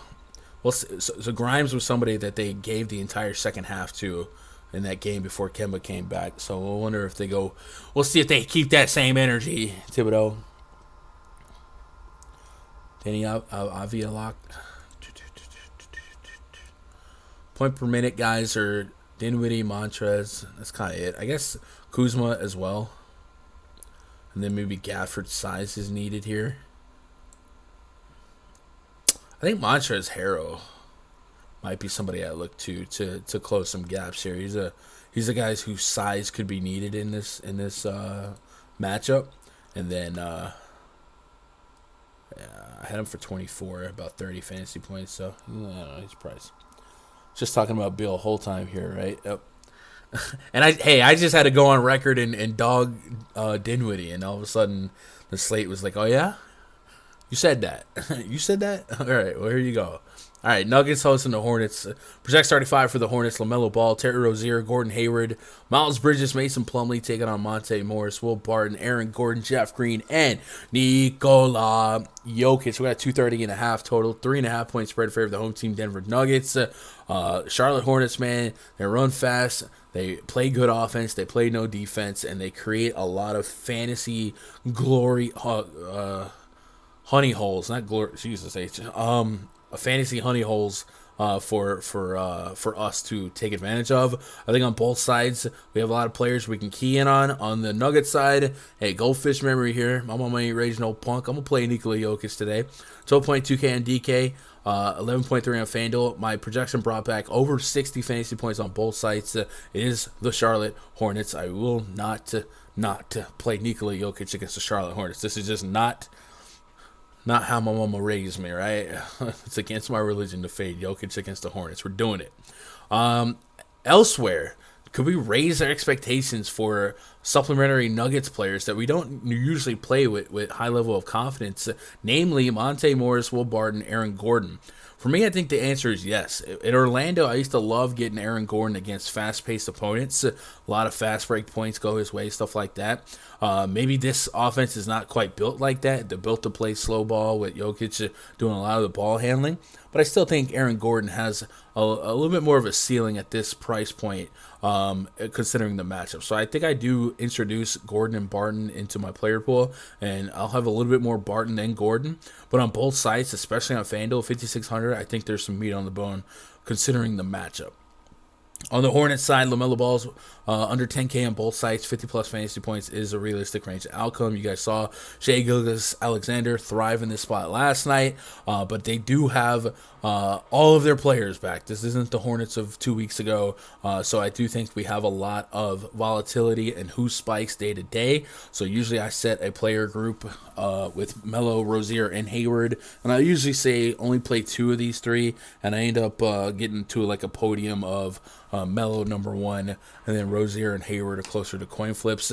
Even Kelly Oubre is going back to a little bit more of a price point where you can consider. Still not a strong click for me, but as a six-man candidate for them, I do think 30-plus fantasy points happens here and there, but I think the price is what you need, or that's what you need at that price. Miles Bridges might get deep minutes, but for the most part, everyone here for a healthy Hornets rotation, missing just Caleb Martin, or Cody Martin, I think I'm tapering my expectations overall, and I'll just get to mostly Melo with a little bit of Rozier and Hayward scattered in there. But give me a decent chunk of Nuggets, but a lot of Jokic to hang my hat on here. I'm running it back. What Wizards do you like? I'm low-key on. I'm not going to change anything on the... I'm not going to change my overall thoughts on the Wizards. It's still a low pace, and they, like I said, they probably go from 1-point favorites to like 3-point dogs. Probably. Let's see if they adjusted that. New York's one, so it's an instant 2-point swing, but I think we might even see. Oh no, that's from Atlanta. Instant 2.5-point swing. So we might see that go up even more. But I'm not gonna. Let's not forget, it's still a slow-paced game with decent defenses going at it. Neto see a boost, maybe. Caleb McLean Gunn, big strategy question. Do you think you need an optimizer if you only play 3 maxes? Thanks kindly. No, I don't think so. You can manage 3 lineups. I think optimizers will take a lot of the humanistic decisions out of your hands, which is a good thing because it's easy to build 20. If you ever try to build 20 lineups by hand, you just naturally anchor players that you didn't intend on, or you like players more.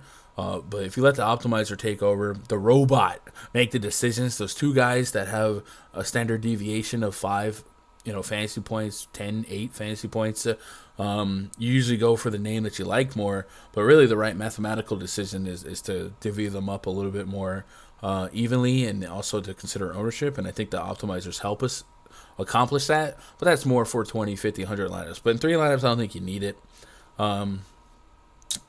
Yeah, I don't think you do. It's kind of lazy. I'm kind of lazy, and I would use it, but I don't think you need to. I'm so mad. I really like Bill today. Dang, man. Jokic, Melo stack tier 1.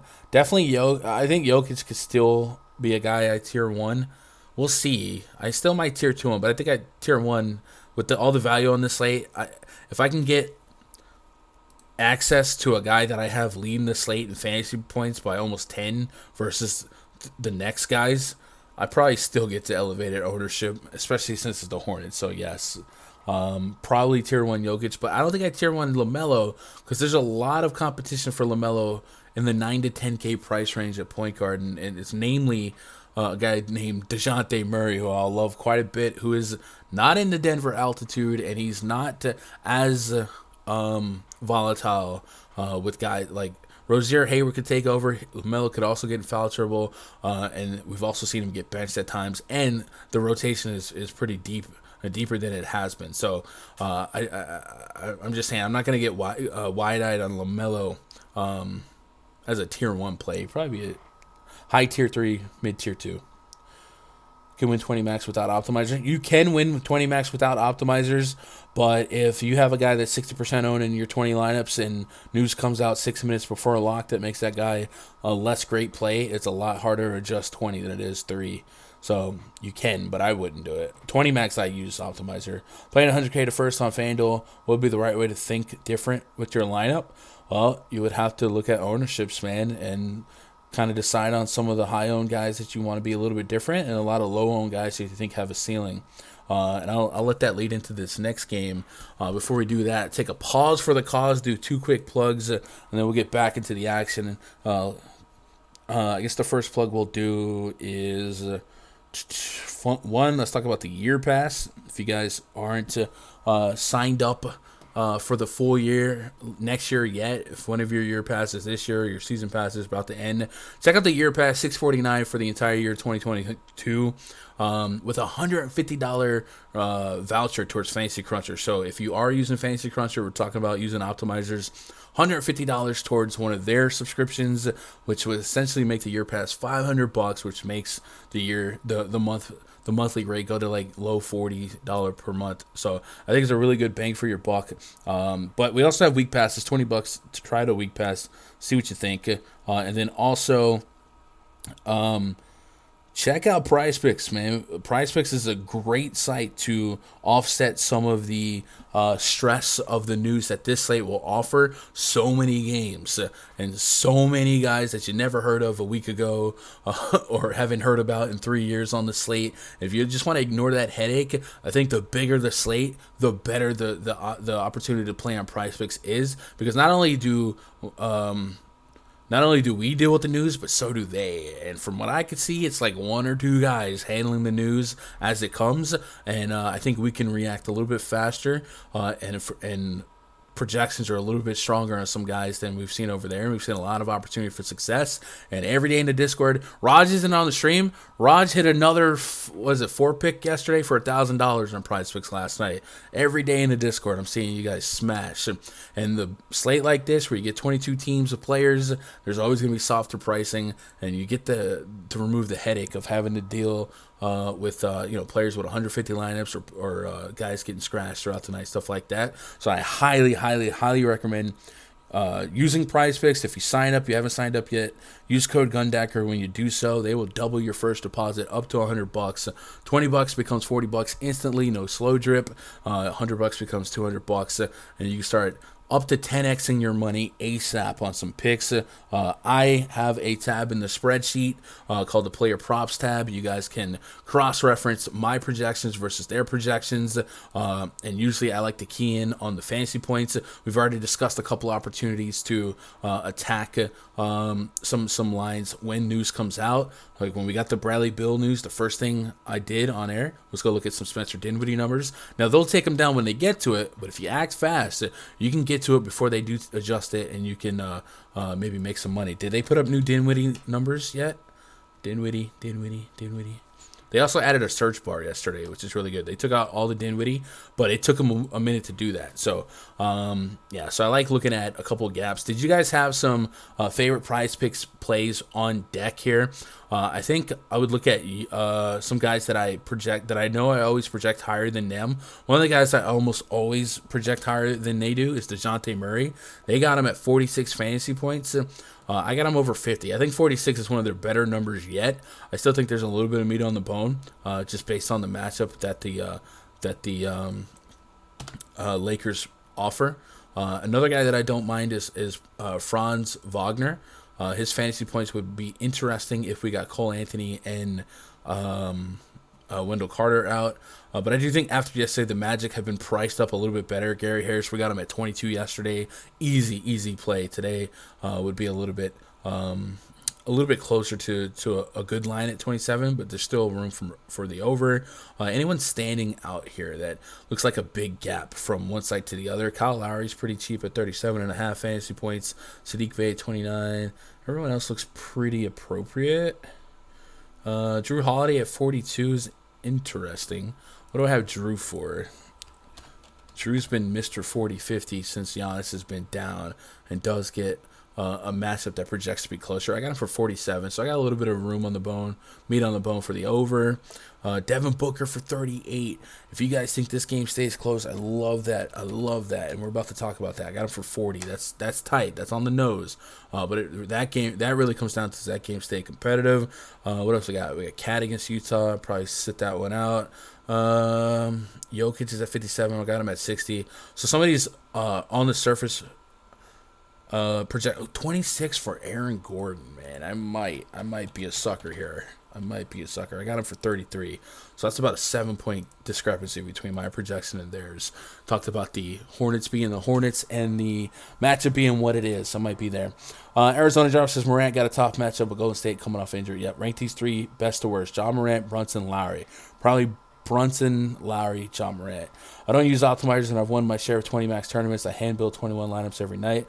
I don't advise unless you're really experienced. Yeah, I think, like I said, it's not impossible to manage 20 lineups by hand, but it's much more efficient to do it with an optimizer, and you can react much faster. Like you are stuck out 5 minutes before lock if you're 60% on guy gets scratched. You just are. You're not going to be able to efficiently. You can global swap to somebody, but it's a very, very inefficient process to do that. With an optimizer, you can just reset it instantly and then re-upload the CSV. So definitely not impossible to manage 20 by hand, but I would not recommend it. Be much more efficient and much more successful, I think, long term to have an opto to help you out. Thunder at the Suns next game on the docket. Projects 35 for the Thunder. SGA, Josh Giddey, Lou Dort, Darius Baisley, Jeremiah Robinson, Earl. We did get news Derek Favors was out. Chris Paul, Devin Booker, McCall Bridges, Jay Crowder, and DeAndre Ayton for the Suns. 214s are total. 15 points spread in favor of the Phoenix Suns. So if the Thunder played stunner and kept this game competitive like they did last night with the Nuggets, Devin Booker is somebody I like a lot. And I really, really, really like his Fanduel price point. I'm going to try and speak Spanish here for you guys to get through here and get us out of here by the top of the hour. But if you go look at the Phoenix Suns this season, one of the reasons I was on Booker the other night is because he has nearly a 30% usage in the split with Paul, with Ayton, on the court, right? And that kind of gets lost in the sauce. So I thought against the Lakers, the up-pace matchup, that he could thrive. I still think he could thrive, but I think his FanDuel price leaves a lot of meat on the bone. Look at this, 29.6% usage rate on the season when those big three are on the court, averaging over a fantasy point per minute are all three of them. So I guess you can make a case for all the Suns. 8,200 on FanDuel for Paul, 76 for Devin Booker, really, really cheap, and then 81 for DeAndre Ayton. Nutty matchup all the way around, especially for the center spot. But yeah, you're battling that 15-point spread. Also, we talked about 100K to first place. If you believe in this blowout with Kaminsky out, with Dario Saric out, we've seen JaVale McGee break slates. So if JaVale McGee thrived in like a fourth quarter of action, one of the strengths of JaVale McGee, first of all, is blocking shots, and the Thunder allow the second most blocks per game in the league. And then, like we said, without Kaminsky, JaVale McGee in a lopsided game might get closer to the 20-plus minute rate, and with 20-plus minutes, we've seen him, get 30, 48. So I do think in 100K to first tournaments, or even some middle of the slate late swaps where I could maybe add a little bit more risk to lineups that are maybe behind the eight ball, I would keep JaVale McGee in the back of my mind. On the Thunder side here, I probably don't get to any of the Thunder players at their prices today. Giddy on both sides, probably unplayable for me. Lou Dort has 30 every now and then at this price point. SGA, as we saw last night, can break the slate, be the highest scorer on any given slate, but the matchup is a little bit tougher. But I will say the Suns do run a top three pace in basketball, so if the Thunder played stunner, SGA would have to be a catalyst in that happening. But I think for the most part, I'm good on the Thunder today. Without Derek Favors, maybe Baisley has a stronger case. I guess one of the prize picks numbers we see on Baisley, slate to slate, shout out to Fish Fan, he points this out all the time, is they constantly put him at like 18, 19. He's not listed right now. But maybe I'd take a look at his prize picks prop, because I got him at 27. So maybe if prize picks listed him in 18, 19, I'd look at basically over. But for the most part, I'm out on that game. Utah Jazz hosting the Timberwolves, project starting five for the Wolves. D'Angelo Russell, Malik Beasley, Leandro Balmero, Jaden McDaniels, Karl-Anthony Towns, the Big Cat, Ernie Ladd taking on Mike Conley, Donovan Mitchell, Bojan Bogdanovic, Royce O'Neal, Rudy Gobert, 228.5 is our total. 12-point spread for the home team, Utah Jazz. Uphill battle, right, on the road at Utah, one of the toughest spots you can ask for in the last couple years. But without Anthony Edwards, there is a heightened usage rate for D-Russ and Cat. I think Cat is I don't want to use the word elite, but he is a strong tournament play because he likely falls by the wayside to Jokic, possibly to an Embiid, because of his matchup against Gobert, because of the spread. But he does have an opportunity to, sustain a 30% usage rate against Gobert, and I do think centers like Cat that can stretch out a little bit more can succeed against Gobert a little bit more long term. And I want to say a couple years back, this was a similar situation where I was on Cat against Gobert because Cat had people out, DKP by game log versus Rudy Gobert. Let's go last 10 games. So no matter what, I'm not saying tier 1 or tier 2 Karl-Anthony Towns, but I would say I'd probably get to a little bit of exposure. 60 and 60 in 2019. And those were games where he played 30 minutes and probably was a similar situation where he was the guy here. This year has barely scratched 40 plus the last couple years. But I think in this split, like if we go look at, his last game against Utah, which was a couple weeks ago on the 8th, the situation might be a little bit different. Player stats, they had Anthony Edwards in, and Anthony Edwards is a ball, kind of absorb a lot of usage, and then Patrick Beverley. And there's a world where Cat's usage here could usurp into a strong tournament play. I don't know how often he outscores a guy like Jokic or Embiid, but he's almost 2K cheaper, so you'd almost take that 50 here. And pre-flop, just raw projection-wise, Cat came in with the top 4 fantasy projection. So I think that's one of those guys that probably garners very, very low ownership and a massive usage spot. But 12-point spread, definitely an uphill battle no matter what. But somebody I think I can get into my tier 3 levels. And on the Jazz side, I think you can justify Donovan Mitchell on both sides, but especially on FanDuel 8,400. I'm probably not forcing in anyone else, maybe some Rudy Gobert. But at 95, 9,700, I need 50 plus from him. So, yeah, let me get caught up on you guys before I move on. Always have CSV trouble with MacBook numbers. Yeah, CSVs. are tricky.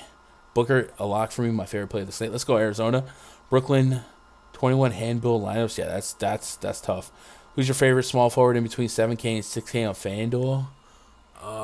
Let me answer that in just a minute. PrizePicks says Aaron Gordon rebounds at 5.5. I'm thinking over, right? Over.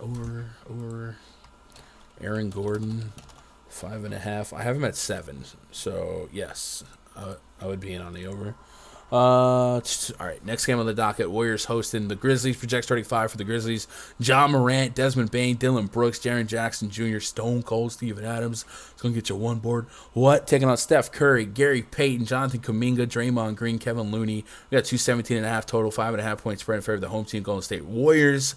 Warriors without Jordan Poole, Andrew Wiggins, Damian Lee, Andre Iguodala, and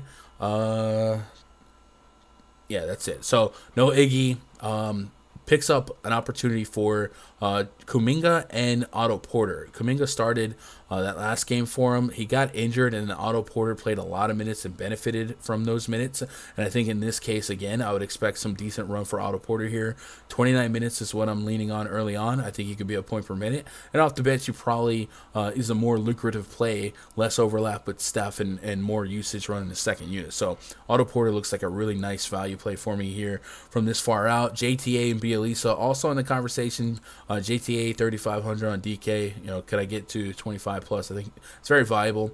Steph Curry under 10K on FanDuel, almost 12K on DK. I think he's a guy that gets in the shadows of a Jokic tonight, and his game log has definitely been very sporadic and at times really, really not worth 12K. We haven't seen him pay off a 12K price point in his last 10 games at all. So here's a guy that might just be a sleeping beast, a sleeping giant that people don't get to. And if you remember, Grizzlies, before John Morant went down, were the worst defense in basketball. And you could definitely justify getting to Curry without Jordan Poole, without Wiggins. And if Curry popped at under 15% ownership, I definitely think that I would get to some Steph Curry just to have some shares of him, because I think he's one of those guys that when he's 30-40% owned, I don't think the game log warrants it. I don't think his success rate at this price point warrants it.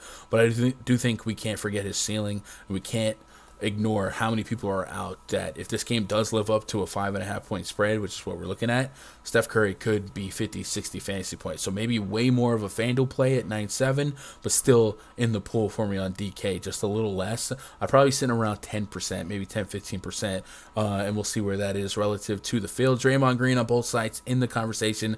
I think 40, 50 fantasy points isn't a crazy, outlandish range of outcome. I think it's definitely viable. I think more than likely probably 38, 39 is a fadeable number, but I do think 50 plus is there. On the Grizzlies side, I'm not there on any of the Grizzlies here. I'm really not. John Morant coming back. I didn't get super deep minutes on him.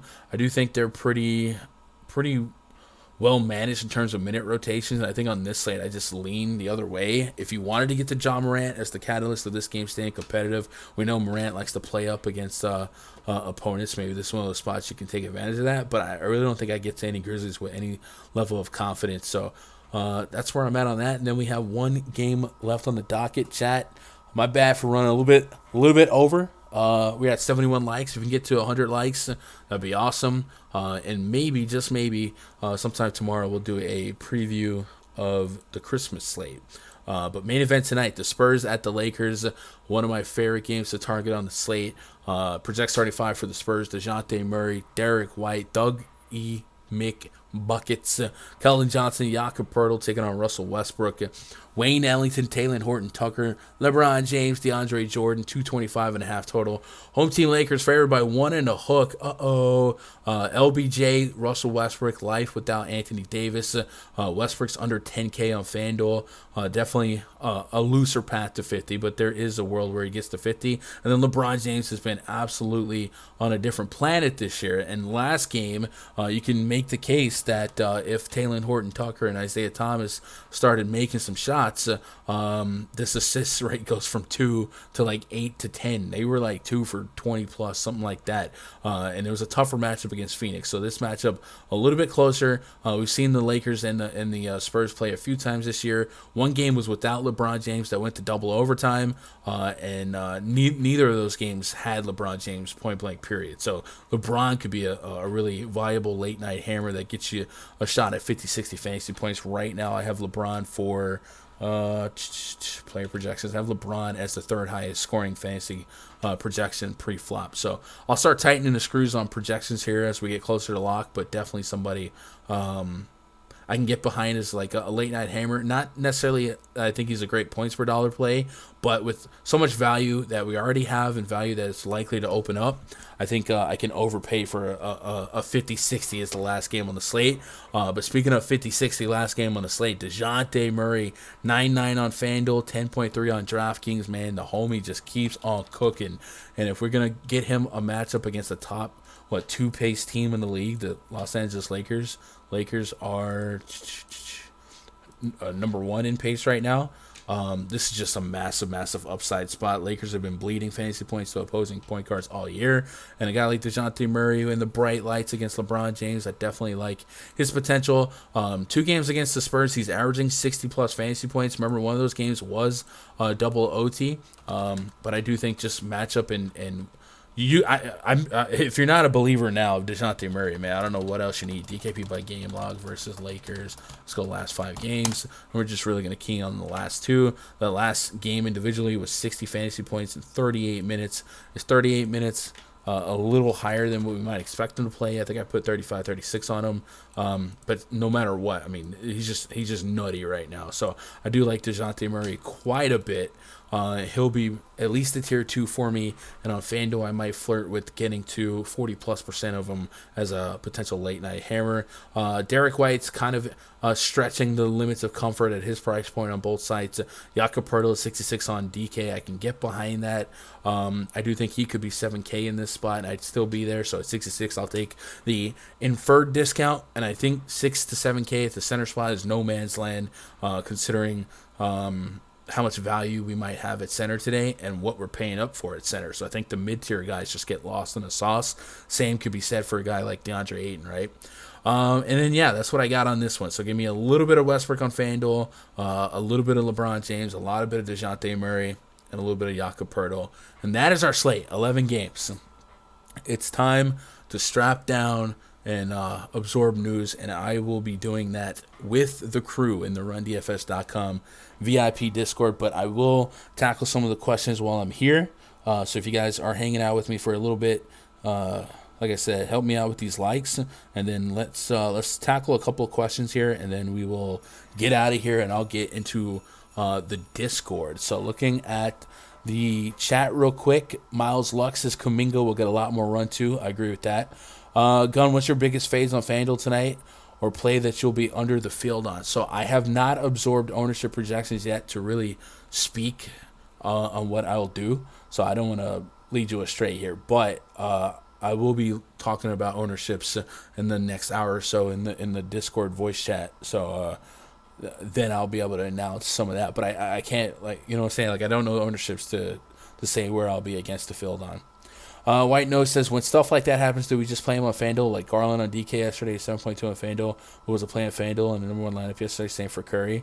Maybe. Yesterday it was a little different. Garland was he was like 9,500 on DK, and he ended up being a top 4, top 5 fantasy scorer. So because his raw points were top 4 on the slate, he was able to get there as an optimal. But I don't think he would have got there if Jokic did what he did. And the smaller slates, you can get away with that. That's why I always say on the 5 slates, I'll go after floor, or I'll weight floor a little bit more than ceiling, because floor will be able to live if some guys don't get where they need to go. But on this slate, if a 9K guy or 9,500 guy gets 45, 50 fantasy points, it doesn't guarantee much, because with 22 teams, there's probably going to be any given 10 game slate, 10 plus guys at 50 fantasy points. So it's a little less likely for that to be hands down optimal. So it is contingent on the slate. So when you're saying you should comparing that to Steph Curry. If Steph Curry dropped 50 today, would that make him optimal at nearly 12K on DK? Probably not, because of how many other players are on the slate that also have a shot at 50. But if 12K Steph Curry got to 50 on a 5-game slate, there's probably a decent chunk of outcomes where he is in a winning lineup. Draymond will benefit. Draymond will have to focus more on scoring tonight. That could be a really good play. Draymond definitely has unsung 50 fantasy point potential for sure. We back at the Portal Club tonight. Yes, sir. What up, Dylan? Favorite pay up for tonight? It's easily Nikola Jokic. I feel like that's a cop-out answer, but Jokic is somebody I project to be the highest scorer on the slate. And the gospel around these parts, Dylan, is find Hornets, play guys against the Hornets. So I'm not gonna change that now. Is LeBron a good play today? Yes, I think LeBron James has been really, really strong without Anthony Davis. He's been picking up a big load. I don't know how he's still playing at this level this late in his career, but I think he's a good play. I do think there's stronger plays within a stone's throw of his price point, like Jokic, somebody like that. But LeBron's a good play in context. Yes, I'll probably have tier two levels of LeBron. Do you think LeVert's ceiling high enough for a win? If Malcolm Brogdon's out, yes, I think LeVert does have 50 fantasy point potential, and I like his FanDuel price point a lot more. Likes over 100. Did we get that? No, we did not. I'm looking at 82. So if you're still lurking, I think a lot of the chat went over to other live streams that cranked up, which is fine. I usually try to get out of here before Osmo starts up. My early start players going to my first 5 slots. I adjust my guard forward. Right, yeah, Brooklyn. That's the right way to do it. I'm just saying it's hard to react to as efficient at 100% efficiency. Right, like it's definitely not a knock on hand building, but it definitely would be more efficient if he had a robot, and that's just the way it is. Is Hernan Gomez a lock for you? He'll be one of my highest owned value plays. Hernan Gomez is he center only on FanDuel, or can I play him? If he's center only on FanDuel, he wouldn't be a lock for me, but he would be pretty high owned. If he's power forward eligible, I definitely squeeze him in there. On DK, I definitely think he can outperform that salary rather easily. Gunn, what's your favorite wrestling move name, and what was it? What's your favorite wrestling move name? So I used to wrestle back in my day, and I used to do this spinning heel kick, and I called it the Gun Line as an ode to life, the movie with Martin Lawrence and Eddie Murphy. So if you guys, I've put that on Twitter a few times. Your favorite under 6K power forward on FanDuel. Under 6K power forward on FanDuel. So let me go power forward only on FanDuel. Power forward. Aaron Gordon might be a guy that traps me. Isaiah Stewart, no. Might be Aaron Gordon, and I might talk myself into a couple shares of Montrezl Harrell if we're under 6K. A lot of my player pool is over 6K. It doesn't look like Hernan Gomez is power forward eligible either, by the way.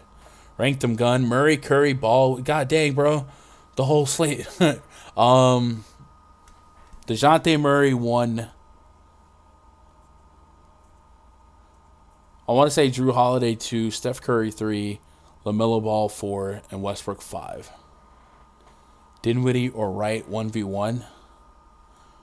Oof, that's close. I think they could score around the same. Probably Dinwiddie. DeLon Wright's in like a double-digit point spread, and maybe Lance Stevenson takes over. Dinwiddie is still within a bucket spread right now in the Garden. The real question here is Melo with no Ariza. I think Carmelo is going to be scoring dependent no matter what. Scoring dependent on a slate like this is a little bit rough, especially with Isaiah Thomas and Taylor Horton-Tucker back in the mix for them. It's hard to get to deep minutes on Melo. Remember, Ariza really hasn't played all year anyway, so just because he's missing, you know what I'm saying? Like it just goes right back to what Carmelo's been doing.